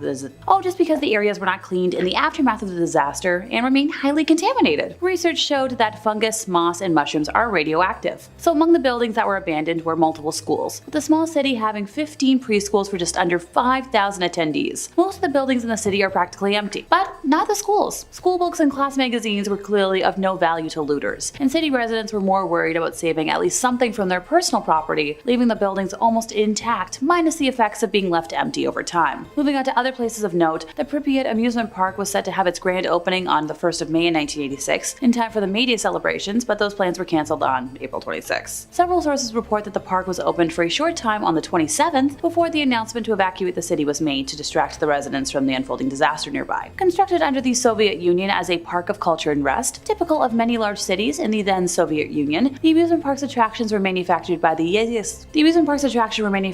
firm Attraction, who were responsible for the construction of many of the amusement parks which remain to be seen around the former Soviet Union today in various states of repair. Located northwest to the Palace of Culture in the center of Pripyat, the park had 5 attractions: the iconic 26-meter Ferris wheel titled Circular Overview, the Autodrome bumper cars, a paratrooper ride called Chamomile, Russian swing boats, and also a carnival shooting game. Fun fact, the successor to the original company is still manufacturing the Ferris wheel, paratrooper, and bumper cars with a similar design as of 2017. Radiation levels around the park vary. The liquidators washed radiation into the soil after the helicopters carrying radioactive materials used the grounds as a landing strip, so concrete areas are less radioactive. However, areas where moss is built up can emit levels amongst the highest levels of radiation in the whole area. So the Ferris wheel actually made news in September of 2017 when Polish tourists turned it mechanically for the first time since 1986, later returning it to its original position. As much as it would be fascinating to explore history, I'll wait till it's a little less detrimental to my health. Number 4. The Paris Catacombs. Deep underground the city of Paris are hundreds of miles of tunnels in a complex network that is one of the oldest in the world. It's a darker city that few tourists experience due to the high risk of danger. People often get lost. The walls can also collapse at any moment, so many who venture there wear miner's helmets. There's no electricity among the endless winding canals. There's no electricity amongst the endless winding canals, corridors, and crypts filled with mounds of unidentified skulls, which are estimated to be about 6 million deceased Parisians. There are parts so tight that you have to lie on your belly and slither forward like a worm to get through. Only a small section of the catacombs is accessible to tourists, while the rest has been illegal to enter since 1955. Look, I'm not saying you shouldn't explore the tourist accessible areas. Heck, I want to visit those myself, but stay out of the illegal areas. Urban explorers who frequent the catacombs call themselves cataphiles, which I must admit is a very smart moniker. They paint, sculpt, and create other art, while also building false walls, trap doors, and secret chutes to keep away the pedophiles or catacombs who try to catch them trespassing. You must know a cataphile who can be your guide to even try to explore the unknown, or else risk getting lost or stuck for who knows how long. As much as I love exploring creepy history, the thought of getting lost in such a cursed place is a type of scared I'm not fond of, and don't particularly ever want to experience. Number 3, the island of Poveglia. Yep, an entirely abandoned island, and it's got quite the history. So the island is located in the lagoon near Venice, and is famous for being one of the most haunted places in all of Italy. Tourists and locals alike are banned from the island, which was used for centuries as a place to exile the sick, to prevent the spread of disease, and contain the mentally ill in an asylum built in the late 1800s. Yeah, I'll backtrack and elaborate. In 1348, the bubonic plague arrived in Venice and Poveglia, like many other small islands at the time, and it became a quarantine colony. The plague on average killed 1 out of 3 Europeans, so fearing the crazy spread of the disease, Venice exiled many of its symptom-bearing citizens there. Go! At the island center, the dead and those too sick to protest were burned on giant pyres. This included the tens of thousands of Venice citizens dying on the mainland. These fires were burned once more in 1630 when the Black Death again swept through the city. The small island was used as a mass burial ground, and ashes from human remains make up as much as 50% of the island's soil, so I hope it's a good fertilizer. The deaths of nearly 160,000 people on the island have given it its nickname, the Island of Ghosts. A doctor at the asylum was known to have experimented on patients with crude lobotomies and jumped from the bell tower in the 1930s after claiming he'd been driven mad by ghosts. Decades later, nearby residents claimed to still hear the bell, although it was removed many years earlier. A report titled Haunted History states that some restoration work has started in recent history, but abruptly stopped without explanation, so maybe this is one spot on today's list that I don't want to visit, ever. Number 2, Bodie State Historic Park. Formerly a genuine gold mining town located east of the Sierra Nevada mountain range in Mono County, California, and now a national landmark, it is known as one of the best preserved ghost towns in the world. It is named after W.S. Bodie, first name unknown, but rumored to be either William or Waterman, who discovered gold in 1859 in an area now known as Brody Bluff. He tragically passed away in a snowstorm that same winter and was never present for what came to be. According to pioneer Judge McClinton, the district's name was changed from the proper spelling of B-O-D-E-Y to B-O-D-Y, and then a few other phonetic variations to eventually B-O-D-I-E after a painter in the nearby boomtown of Aurora lettered a sign as such, an accidental typo that got stuck through history, which is a good reminder to proofread your work. While the output from the mine is largely insignificant in terms of mining history, the violence and early endings to lives tell a different story. A particularly harsh winter between 1878 and 79 claimed hundreds of lives, with many others perishing from falling timber and explosions underground. Bodie as a town grew to have a reputation for violence and lawlessness, and unlike other mining camps at the time, killings were daily events. Robberies, stage holdups, and fights happened at such a frequency that no complete record could be kept. Reverend F.M. Warrington would describe the area in 1881 as a sea of sin, lashed by tempests of lust and passion. The first of 4 mysterious fires tore through the business district in 1892, the next destroying the town mill in 1912, and another destroying the same mill again in 1898. The last of the unknown fires demolished most of what was left of the now ghost town in 1932, taking many lives too soon in the process. When the last producing mine shut down after 1945, very few people were left living in what was left of the town, and all eventually met untimely ends. One man shot his wife unprompted, and 3 other men from the town took it upon themselves to take his life for the act. According to historians, the ghost of that man would visit the 3 men after his passing, shaking his fist and appearing as if he was cursing them out. Those men soon died of mysterious diseases and illnesses. Visitors to the area have reported meeting spirits that leave them feeling suffocated, seeing doors open and close on their own, and rocking chairs that may or may not have a menacing older lady staring them down, or even the empty chair rocking on its own. Nowadays, if you remove anything from the land, even like a little pebble, you'll be cursed with remorse and tragedy. The curse is upheld by the ghosts of residents past, who guard against thieves and protect the town's treasures. So kleptos, steer clear or be cursed. Number 1, Plymouth. The Caribbean island of Montserrat was quite the getaway spot in the 1980s after music producer Sir George Martin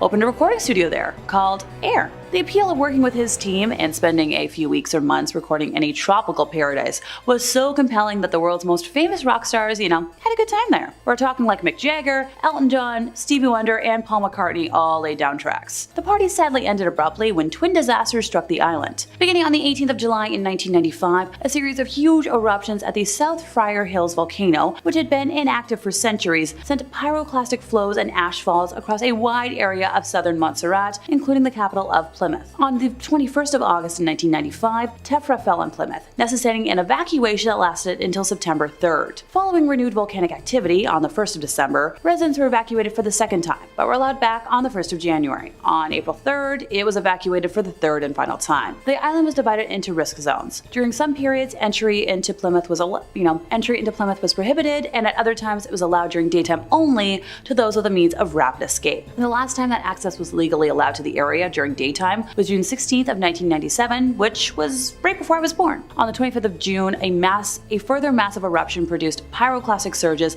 that killed 19 people and reached nearly to the island's airport on the eastern side of the island, which had remained open until that time. Between the 4th to the 8th of August of that year, a further series of large eruptions destroyed approximately 80% of the town, burying it under 1.4 meters of ash. This hot material burned many of the buildings, making habitation nearly impossible for many of the residents. The flows, lava, ash, and other volcanic rock types were mostly compact, having a density similar to that of concrete. The removal of the overburden would have required the use of explosives, bulldozers, and other resources way too expensive for all of this. It was anticipated that the soil underneath the hardened mud and lava would have been scorched and left completely non-arable by the intense heat of the pyroclastic flows. The entire south half of the island was declared an exclusion zone because of the continuing volcanic activity at the hills. So the government of the island was moved north to the town of Brady's, although Plymouth still remains the technical capital. Recently, Montserrat has begun chaperoning driving tours into the exclusion zone, where visitors can walk through the ruins of the former capital, which now lies buried under some 20 feet of ash and stone, where the smoking volcano still pumps over 350 tons of sulfur dioxide into the sky every day. During a tour, one sees modern concrete buildings shattered by the unbelievable force of nature. Over 10 feet of ash and mud have buried so much of the city that in certain areas, only rooftops poke up from the dust. We're talking like papers and envelopes are stacked on desktop piles of work, which were made pointless by the pile of ash that fills up the floor and outside balconies. 19 people died from breaking the law and entering the exclusion zone before it was safe, by the way. The hot gas cooked their lungs, and they looked similar to mummies when they were eventually found. Yeah, big pass from me. Number 5 on this list is Atlantis Marine Park. We are headed all the way down under for this one because Atlantis Marine Park is actually in Australia. AustralianNews.com writes, Atlantis Marine Park was initially a huge success with families from WA and beyond flocking to the park to watch the live dolphin shows, swim in the pools, ride pedal boats, and have their obligatory photo with King Neptune, a huge statue at the entrance to the park. However, in 1990, just 9 years after opening, Atlantis shut its doors. Western Australia's boom never eventuated, and the 1987 stock market crash put a halt to prosperity. Atlantis closed due to financial difficulty and was left abandoned. It has since been damaged by vandals and has become overgrown and derelict. Old statues can still be found scattered throughout the grounds, as well as broken walls and concrete pools. For years, it was no man's land, popular with dog walkers. However, just last month, the iconic King Neptune was restored to his former glory after a petition by locals who started an online campaign for something to be done with the ruins. Well, I'm glad to see that Neptune is looking fresh again, but I don't know how long he'll stay that way. Apparently, this place, when the sun goes down, is home to some evil creatures. Four-legged mutant things with glowing red eyes that hiss and are nothing that we know of from this world. Now, this could be a bunch of baloney, but that's what some people have reported seeing when they've explored this place at night. Probably safe to go during the daytime, just make sure you set an alarm for 6 p.m. to get out of there if you do go. Number 4 on this list is Crinkly Bottom Theme Park. This one, to my understanding, has been demolished, but it still deserves a spot on this list because of how creepy it was when it was around. Mr. Blobby was a TV caricature in the early 1990s. He was featured on one of Britain's most successful late-night Saturday television shows and was this big pink blob creature with a bow tie on. This was a comedy television show, and this blob thing didn't lack any of that. He would often engage in annoying antics with celebrity guests and become a bit of a British television phenomenon. Well, Mr. Blobby was successful enough that he of course needed toys, merchandise, and heck, while we're at it, let's give him his own amusement park. Sometimes what works well on TV doesn't always translate to a fun amusement park though. Crinkly Bottom was what they called it, and it opened up in 1994. This annoying sidekick's popularity didn't last forever though, and this amusement park's life was very short-lived. The place shut down in 1996 because it simply was not making enough money. Then it faded away into obscurity and everybody forgot about this interesting little business venture. That was until 2009 though, when some urban explorers stumbled upon it again. The once bright and beautiful blobby land looked like something straight out of a horror film. It was worn and gross and just reeked of evil. Animals had taken up residence there, and based on how the place looked, it wouldn't have been surprising if some sketchy characters once did business there too. You can't visit it now because it's demolished, but you really shouldn't have been going when it was around anyways. Number 3 on this list is Boblo Island. I had to include Boblo Island on this list to give a bit of a shout out to Ontario, where your boy grew up. Boblo Island was wildly successful for a time and operated for nearly a century. As with a lot of places on this list though, it couldn't seem to power through the 90s and had to shut down. Reader's Digest says, picture an 1898 Victorian amusement park, music from an organ grinder, women's skirts swishing around the dance hall, children's laughter echoing from various newfangled rides. That's what this theme park on Boys Blank Island, nicknamed Boblo, near Detroit on the Canadian side of the Detroit River, was to residents alike. Its doors were shut nearly 100 years later in 1993, and the area is now closed to the public. But you can boat or kayak by the remains, listening for the ghostly sounds of long past visitors. While you can't stay here overnight, you can rent these 8 haunted places on Airbnb. Being on an island really adds to the creepiness for me, I think. Like this place, from all the pictures I could find, it really looks totally detached from all other society. Basically meaning that whatever happens here, you are totally by yourself. Like there is a new set of rules for this island. There have been stories that something lurks here, a spirit or something dark.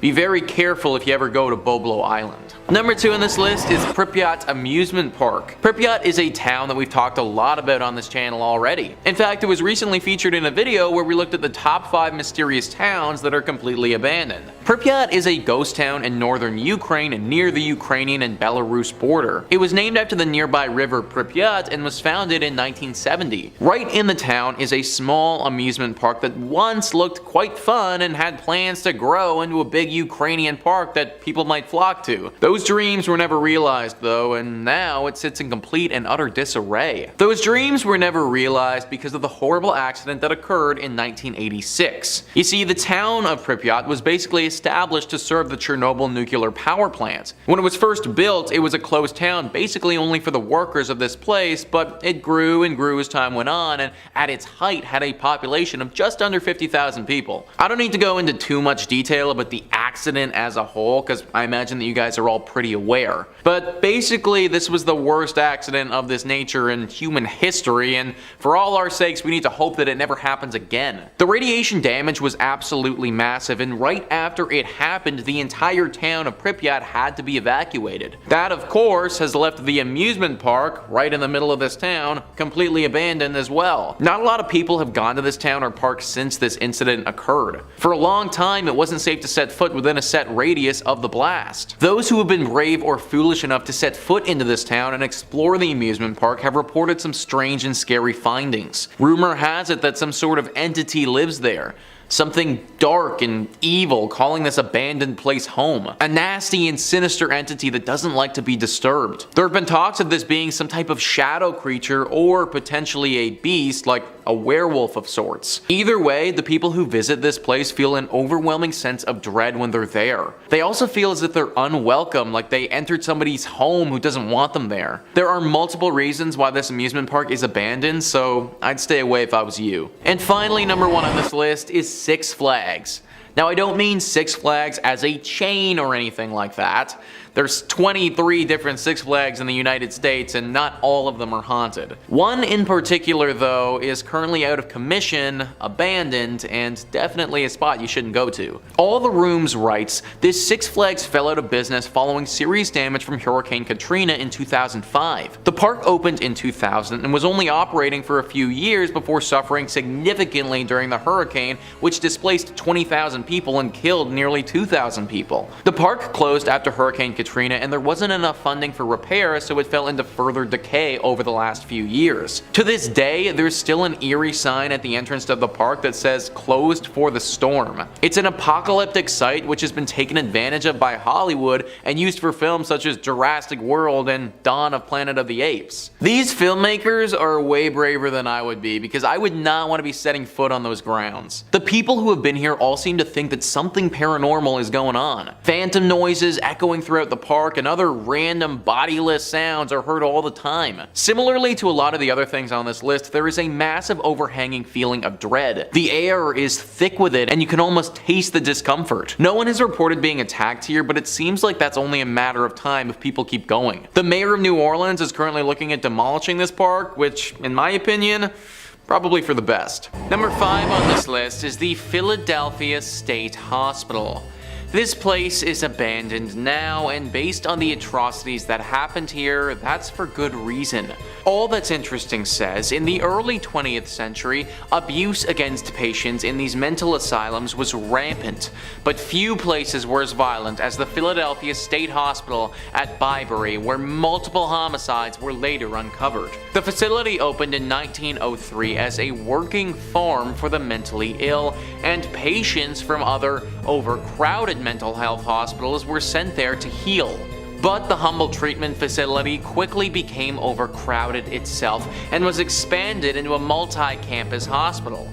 In 1919, 2 orderlies confessed to strangling a patient until his eyes popped out and then blamed their actions on PTSD from World War I. Despite their confession, the 2 orderlies were kept on staff and even given a pay raise. And this violence continued for years. In 1989, a groundskeeper stumbled upon the corpses of at least 2 other patients. Violence between patients was just as common. At least one staffer reported witnessing a patient stabbing another patient with a sharpened spoon in 1944. Unethical medical practices were also reportedly carried out in the now abandoned asylum. The pharmaceutical company Smith, Kline & French owned a lab at the hospital where they allegedly conducted questionable testing on patients, likely without their consent. They had people working here who literally murdered one of the patients, and instead of doing anything about it, they just gave them a raise. These were different times back then, folks, and this asylum saw all the bad parts of this era. This murder happened all the way back in 1919, and this hospital kept running like this all the way until 1990. 1990 isn't that long ago, guys. We are only a few decades removed from this horrible institution operating. And the crazy part about all of this is that a place like this is meant to help people. What a joke that ended up being. Number 4 on this list is the Beechworth Asylum. This asylum has definitely been talked about on this channel before in relation to haunted asylums. All That's Interesting says, in October 1867, the sprawling Beechworth Lunatic Asylum was opened in Australia. The facility was built on a hill due to the erroneous belief at the time that high altitude could cleanse patients of their mental illnesses. As was typical of early institutions, the abandoned asylum took in a massive number of patients. At its peak, it housed about 1,200 patients and employed 700 staff members. Also, like most facilities of the 19th century, the treatments at Beechworth were notoriously violent. Doctors subjected patients to straitjackets and shackles. Electroshock treatments were common practice there, so much so that they were reportedly mass shock sessions where nearly the entire patient population was shocked simultaneously. Given the extent of the mistreatment that took place at the asylum, it may not come as a surprise that the facility, which was finally closed in 1995, is said to be extremely haunted. Those who worked at the hospital during its last years alleged that the hauntings began long before the hospital was shuttered. The most famous ghost who's seen these days is Matron Sharp. She was said to watch over the patients as they were shocked by the other nurses and doctors. If you ever saw her coming to your room, then there was a good chance the shock therapy was coming for you next. Now you can sense her due to a dramatic cold presence that fills the room. Number 3 on this list is the Riverview Hospital. This hospital is located in British Columbia and was still operating and doing some horrible practices way longer than anyone would care to admit. It was first built in the early 1900s in a less populated part of BC. It had almost 250 acres of land to itself and a bunch of different buildings that served various purposes.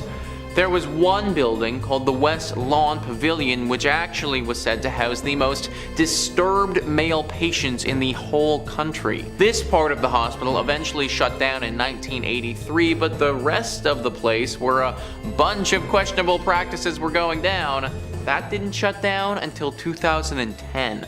That's right, guys, 2010. Literally only 12 years ago, this place was still operating. Reports revealed that the hospital still employed electroshock therapy in the 21st century and allegedly illegally sterilized a number of patients. In 2005, 9 women received settlements totaling $450,000 following a joint lawsuit filed against the facility over the alleged sterilizations. As much as I want so badly to believe that we are out of this era of poor mental health, we might not fully be. That happened just over a decade ago. If you were sent to this place only a few years prior, then you may have had to deal with this. Kind of makes you wonder how many other places around the world are still conducting horrible treatments that we don't know about. Number 2 on this list is the Ospedale Psichiatrico di Volterra. This abandoned lunatic asylum is located in Italy. All That's Interesting says the asylum at Volterra was meant to be a sort of haven where patients could roam and do as they pleased. There were shops, a gardening company, and a judicial section which became known as the Ferry Pavilion. But the hospital's idyllic objective was sidelined after the facility became overcrowded. By the 1960s, the Ospedale Psichiatrico di Volterra was one of the country's most populated hospitals with more than 6,000 patients. This was largely due to how easy it was to be committed to the hospital, and patients were admitted on the faintest signs of depression to accusations of moral transgressions. The facility was run like a prison, with nurses being referred to as guards or supervisors. Patients were treated like inmates and often sedated or isolated. The cures they were given included electroshock treatments, insulin-induced comas, and ice tank submersions. Patients at the Volterra facility suffered immensely until the hospital was abandoned in 1978 following the passage of the Poveglia law, which mandated the closure of all mental hospitals in Italy. I didn't even know that ice tank submersions or insulin-induced comas were a real thing. I just thought stuff like that existed in shows like Stranger Things, but that actually happened. Last I checked, an insulin-induced coma isn't gonna help anyone with schizophrenia. Number 1 on this list is the Willard Asylum. Once again, guys, we have an asylum who initially wanted to help people but ended up doing the exact opposite. All That's Interesting says Willard was a state-of-the-art facility that featured a gymnasium, arts and craft classes, a movie theater, and even a bowling alley. It was meant to be a place where people living with mental illnesses could either devote themselves to their recovery or live in a safe and active environment. One of the hospital's main missions was to treat patients with the goal of preparing them to rejoin society. Despite this ideal, the hospital fell victim to the incomplete ideas and harsh treatments of its day. Patients were still subjected to electroshock therapy and ice baths, and some patients were kept at the asylum until their deaths. Many were buried under unmarked tombstones that still dot the abandoned asylum's grounds. The hospital was finally shut down in 1995. Perhaps most tragic about the asylum's history, however, was the discovery of hundreds of suitcases that were found cataloged in the hospital's attic upon its closure. These were the belongings of patients who died in the hospital and were unclaimed by next of kin. The staff was apparently unable to throw these mementos away. Hundreds of suitcases, guys. Not 1 or 2 or 10, hundreds. That's hundreds of people who died here and were put in unmarked graves. Hundreds of people who died here and whose families either didn't care enough about them to go claim their belongings or were never informed that they died. I'm so happy that times have changed and the stigma around mental health and its treatment is lifting. 100 years ago, the last thing you would have wanted is to have someone try and help you with whatever it is that you're dealing with. In 5th place, we have Isla de las Muñecas, Mexico. Decided to kick off today by being an overachiever. This is an entire abandoned island. The island of the dolls in Mexico is like something straight out of a horror movie, but my kind of horror movie. Located on Texuelo Lake, it is home to hundreds of hanging, slowly decaying dolls, thanks to a man named Don Julian Santana. Over 50 years ago, Don Santana left his wife and child and moved onto an island on Texuelo Lake in the Exocamilicos canals. According to him, a young girl actually drowned in the lake in the 1950s, and Don Julian Santana devoted his life to honoring this lost soul by collecting and hanging up dolls by the hundreds. Eventually, he transformed the entire island into a doll-infested wonderland. Now, he began collecting lost dolls from the canals and the trash near his island home. He's also said to have traded produce he grew to locals for more dolls. Don didn't really clean up the dolls or attempt to fix them, but he rather put them up with missing eyes and limbs, covered in dirt, and generally in whatever ramshackle state he found them in. Even when dolls arrived in good shape, the wind and weather turned them into cracked and distorted versions of themselves. Don also kept his cabin filled with the dolls, which he dressed in headdresses, sunglasses, and other various accessories. Despite the fact that most people found the island frightening, Don saw the dolls as beautiful protectors, and he welcomed visitors, whom he would, show around, charging a small fee for taking photos. In 2001, Don Santana was found drowned in the same area in which he believed that small child had passed away. According to legend, the dolls in the island are haunted by the spirits of the dead girl, and perhaps even by Don himself. Okay, who wants to go on a road trip with me? Anyone? Oh, thanks. In 4th place, we have Pripyat Ukraine. So Pripyat is an abandoned city in northern Ukraine located near the border with Belarus. Named after the nearby river of the same name, it was founded on February 4th of 1970 as the 9th Atomgrad, which was a type of closed town in the Soviet Union to serve the nearby Chernobyl nuclear power plant, which was located in the adjacent ghost city of Chernobyl. So Pripyat was officially proclaimed a city in 1979 and had grown to a population of around 49,000 by the time it was evacuated on the afternoon of April 27th of 1986, one day after the Chernobyl disaster, making it younger as a city at that time than I am now. Although it was located within the administrative district of Ivankiv Rayon, the abandoned municipality now has a status of City of Regional Significance within the larger Kyiv Oblast and is administered directly from the capital of Kyiv. Pripyat is also supervised by the State Emergency Service of Ukraine, which manages activities for the entire Chernobyl exclusion zone. So following the 1986 Chernobyl nuclear disaster, the entire population of Pripyat was moved to the purpose-built city of Slavutich. At the time of the evacuation, the average age of residents was about 26 years old, and the city housed 13,414 apartments in 160 apartment blocks, with 18 halls of residence accommodating up to, let's say, 7,600 single males or females, and 8 halls of residence for married couples. In terms of education, there were 15 kindergartens and elementary schools for 4,980 children, each with their own nickname, and 5 secondary schools for about 6,000 students. In 2019, it was announced that folks could start visiting the affected areas if certain health and safety procedures were followed, but I don't feel like visiting a radiation-affected city is high up on my bucket list at this point in time. In 3rd place, time to visit the Bodie State Historic Park. So formerly a genuine gold mining town, located east of the Sierra Nevada mountain range in Mono County, California, and now a national landmark, it is known as one of the best preserved ghost towns in the world. It is named after W.S. Bodie, first name unknown, but rumored to be either William or Waterman, who discovered gold in 1859 in an area now known as Brody Bluff. He tragically passed in a snowstorm that same winter and was never present for what came to be. According to pioneer Judge McClinton, the district's name was changed from the proper spelling of B-O-D-E-Y to B-O-D-Y, and then a few other phonetic variations to eventually B-O-D-I-E, after a painter in the nearby boomtown of Aurora lettered a sign as such. An accidental typo that stuck through history, which is a good reminder to proofread your work.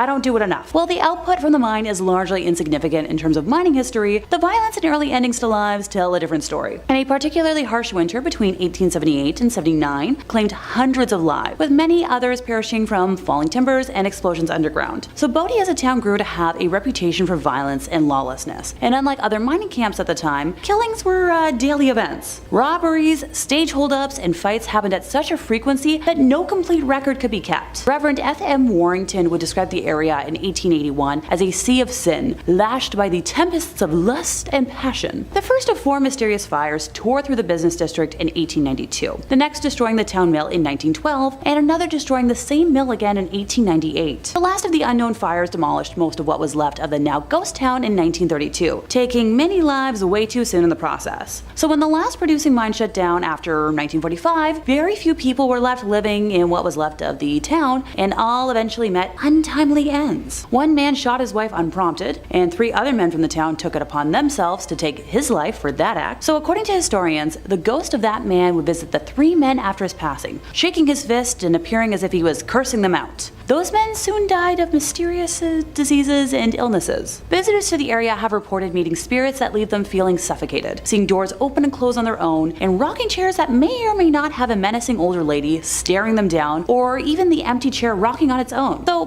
Bodie might be a bit of a tourist destination nowadays, but if you remove anything from the land, like I'm talking like a pebble, you'll be cursed with remorse and tragedy. The park keeps a logbook of all letters and items returned to them, with each thief writing an apology note to Bodie for what was taken. The curse is upheld by the ghosts of residents past who guard against thieves and protect the town's treasures. Okay, so kleptos, steer clear or be cursed. In second place, we have the island of Poveglia. Yep, another entire abandoned island. This one's a little creepier though. So the island is located in the lagoon near Venice and is famous for being one of the most haunted places in Italy. Tourists and locals alike are banned from the island, which was used for centuries as a place to exile the sick to prevent the spread of disease and contain the mentally ill in an asylum built in the late 1800s. Yes, I'll backtrack and elaborate. So in 1348, the bubonic plague arrived in Venice and Poveglia, like many other small islands at the time, and it became a quarantine colony. The plague on average killed like 1 out of 3 Europeans, by the way. So fearing the unbridled spread of the disease, Venice exiled many of its symptom-bearing citizens there. So at the island center, the dead and those too sick to protest were burned on giant pyres. So this included the tens of thousands of Venice citizens just dying on the mainland. Those fires would burn once more in 1630 when the Black Death again swept through the city. The small island was used as a mass burial ground, and ashes from human remains make up as much as 50% of the island's soil. Cripes, I hope it's a good fertilizer. The deaths of nearly 160,000 people on the island have given it its nickname, the Island of Ghosts. A doctor at the asylum was known to have experimented on patients with crude lobotomies and jumped from the bell tower in the late 1930s after claiming he had been driven mad by ghosts. Decades later, nearby residents claimed to still hear the bell, although it was removed many years earlier. A report titled Haunted History states that some restoration work had started in recent history, but abruptly stopped without explanation. Okay, maybe this is one spot on today's list that I might not want to visit. And in first place, we have St. Elmo in Colorado. St. Elmo is a ghost town and allegedly the best preserved ghost town in all of Colorado, while also boasting the most hauntings and paranormal activity of any ghost town in the state. The town was a major gold and silver trading center and hub of life for many pioneers, outlaws, and miners for decades. So it was originally called Forest City, but St. Elmo was settled in 1878 and became an official township in 1880 with the arrival of the first post office. So the residents of the town were forced to change the name because there were already too many forest cities in the area. So gotta applaud the originality. St. Elmo went through a massive gold rush, reaching the height of its population of 2,000 residents in only 10 days. The majority of the town worked in one of the 4 local mines. The Mary Murphy mine was the most profitable mine and the longest operating, having produced over $60 million worth of gold while it was in operation. When the mines began to close down, the town began to dwindle. The Mary Murphy mine continued to operate until 1922, but was shut down when the railroad was abandoned. Postal service was discontinued in 1952 after the death of St. Elmo's postmaster. Now for the fun part,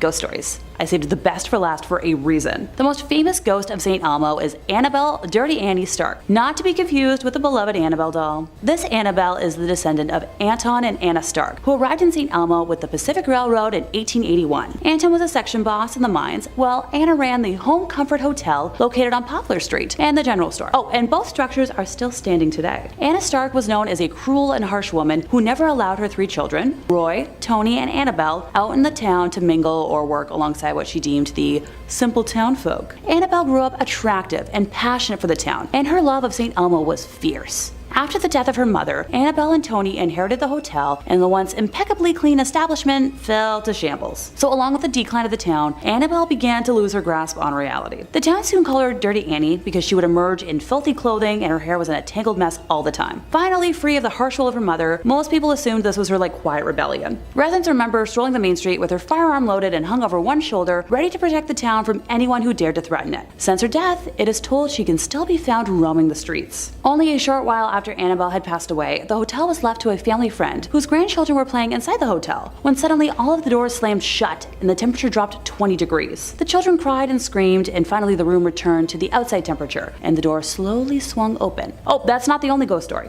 Don't worry. A woman skiing down Poplar Street at dusk was struck by a peculiar sight of a lovely-looking woman in a long white gown glaring out of the second-story window of the Home Comfort Hotel. Now, the skier was shocked. She knew the owner of the hotel was on vacation, and nobody was supposed to be inside. As she turned to see what the woman was eyeing, she noticed snowmobiles approaching. So, sidebar, snowmobiling is illegal in St. Elmo, so the skier went and advised the group, who promptly apologized and went back where they came from. When she turned back to look at the hotel, the woman in the window was still watching, and she lowered her head, nodded at the skier, turned and vanished before her eyes. So curious and in disbelief, the skier went back the next day to find every window and door were locked. When the owner of the hotel returned, the two women searched the property with nothing to be found. So was it Annabelle keeping watch? Be sure to let me know in the comments what you think. Number 5. The John Zaffis Museum. For someone like John Zaffis, opening a haunted museum was always in the cards. It was practically destiny. Few people can claim to come from a legacy of haunted museums, but Zaffis can, since he's the nephew of Ed and Lorraine Warren, America's most famous and oftentimes controversial demonologists. Growing up with a large fondness for his aunt and uncle's work, Zaffis developed a love of the paranormal from an early age and saw fit to try and carry on his relatives' work after their passing, opening his own collection of haunted relics the same way that the Warrens did. And what a collection of weird relics Zaffis has picked up. I'll shout out a couple of the cooler ones. The highlight for me has got to be this sword that was used to conjure black magic, and the sword is in all of the promotional imagery, so it's gotta be pretty good. Check out this photo of Zaffis where he looks like a dark wizard who's also a fantasy author. Among the blade are things like a cast iron skull that was used in occult rituals, plenty of haunted dolls and idols, an ornate elk skull thought to be used in something evil, and loads more. Zaffis does point out on the website, in the frequently asked questions section, not to worry too much about being exposed to this stuff, as everything that's brought into the collection is blessed before taking residence. Although they do make a small warning on the website that there is a teeny tiny small chance that any residual evil might attach to you in the museum. So, I don't know, make sure to wash your hands with hand sanitizer or holy water on the way out. I can't not include this, by the way,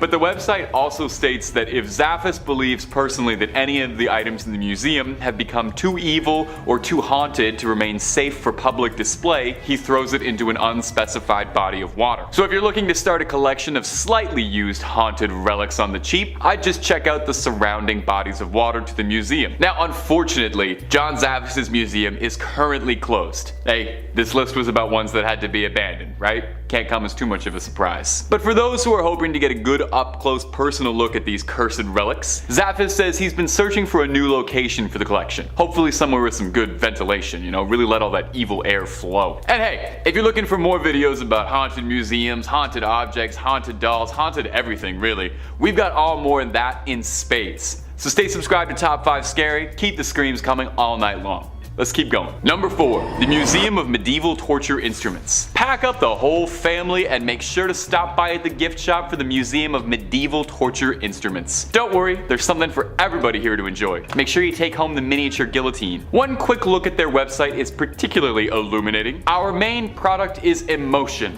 boldly proclaimed as their slogan. Yeah, well, agonizing pain is definitely an emotion, so I can't disagree there. The Museum of Medieval Torture Instruments really is exactly what it says on the tin. It's a massive collection of real historical relics and replicas serving to highlight some of the most disgustingly creative works of engineering ever invented. The kind of stuff that would make Jigsaw and his funny little puppet blush with anticipation. The museum's goal is to remind us just how truly unimaginably cruel human beings are capable of being to each other, and the lengths to which we will go to attain such horrid ambitions. The phrase, "those who don't learn from history are doomed to repeat it," comes up a whole lot on the museum's frequently asked questions page on the website, which is good. So come, learn a bit from such classics like the rack or the brazen bull, so you don't accidentally end up repeating those. I don't think I can even possibly describe what either of those horrifying things do without getting this channel permanently flagged. So if you're curious, maybe take the worst Google trip of your life, or go up and visit the Museum of Medieval Torture Instruments. They've got locations all over the states for your pleasure, and there's even one in Europe, but I'm pretty sure that's a different one. The one I'm talking about right now is the American one. The one in Chicago even offers a ghost hunting tour, as some guests believe there are residual spirits tied to some of the more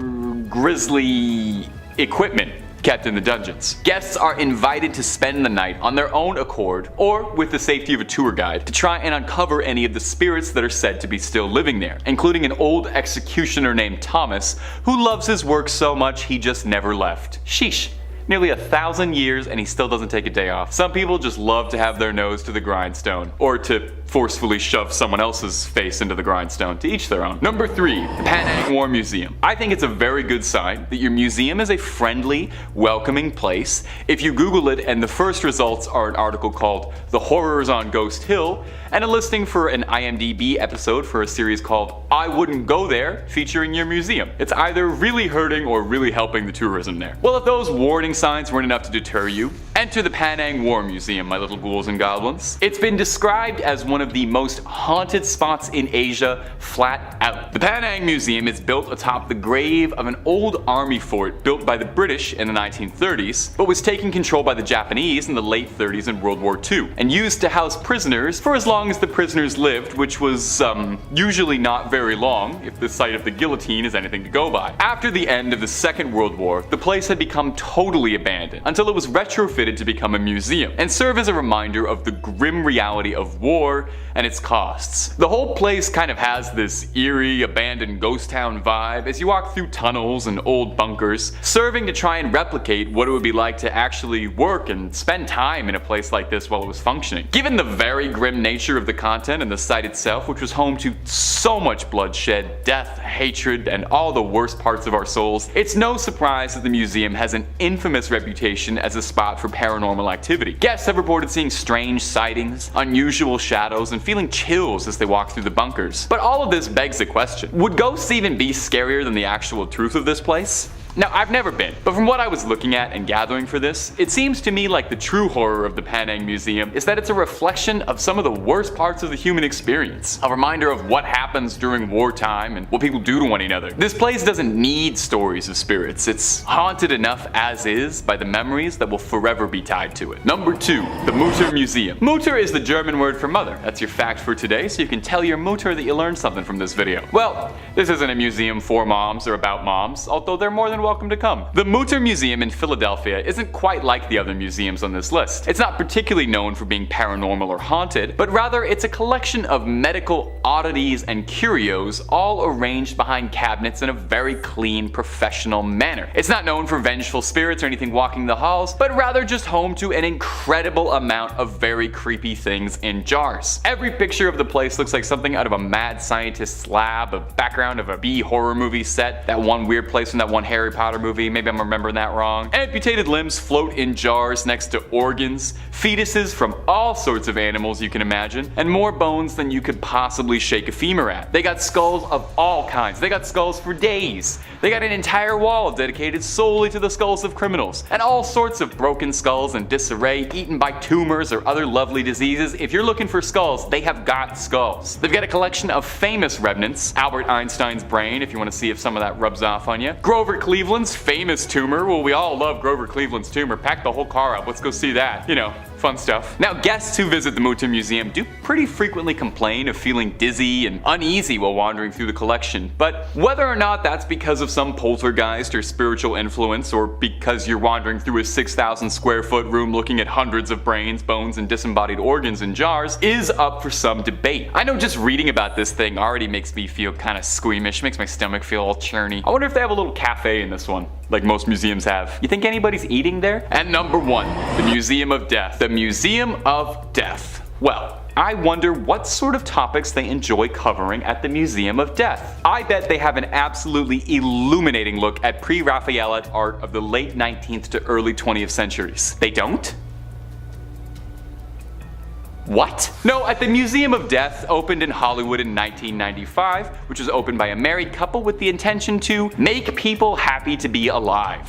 Whew. How do they accomplish this? Do they show you pictures of whiskers on kittens and raindrops on roses? No, of course not. It's a collection of everything to do with death. Bones, skulls, coffins, ancient mortician's tools, executioner's equipment, and a whole lot more. Amusingly, the owners have said their goal is not to scare anyone with this museum. That's not what their museum is about. Now sure, they play videos of autopsies and they have footage and imagery from incredibly grisly and stomach-churning real-life true crime cases like artifacts from Charles Manson's family or some of Jeffrey Dahmer's personal effects, but they don't want to scare you. The museum is there to show death in its brutal, unedited honesty. The owners themselves describe it as a commemoration of life. And I gotta be honest, I'm making it sound worse than it is, but it definitely does sound interesting. And the grimmest parts of me are definitely more than a little curious to check it out in that morbid sort of way, because it sounds cool. Probably a great date spot to take a goth girl, I bet. The museum does kind of embrace its sort of twisted reputation and really runs with it. It hosts Black Dahlia costume contests where guests are judged on who's got the best post-mortem Black Dahlia costume, which is something. It's not thought to be as haunted as some of the other places on this list, but it does really bring out some visceral reactions in people. Apparently, it's not too uncommon for guests to demand to leave early or to outright faint while walking through the museum. The owners refer to these cases as falling down ovations, which is a very funny turn of a phrase. Now, sadly, if you're listening to all of this and you're already pre-buying tickets for your next trip to LA, sadly, the museum is currently closed down. They are reopening though. They've also got a museum in New Orleans, since their collection of macabre knickknacks is so large it couldn't be contained to just one spot. When it reopens, I recommend you get out as soon as you can. It's a once in a lifetime experience.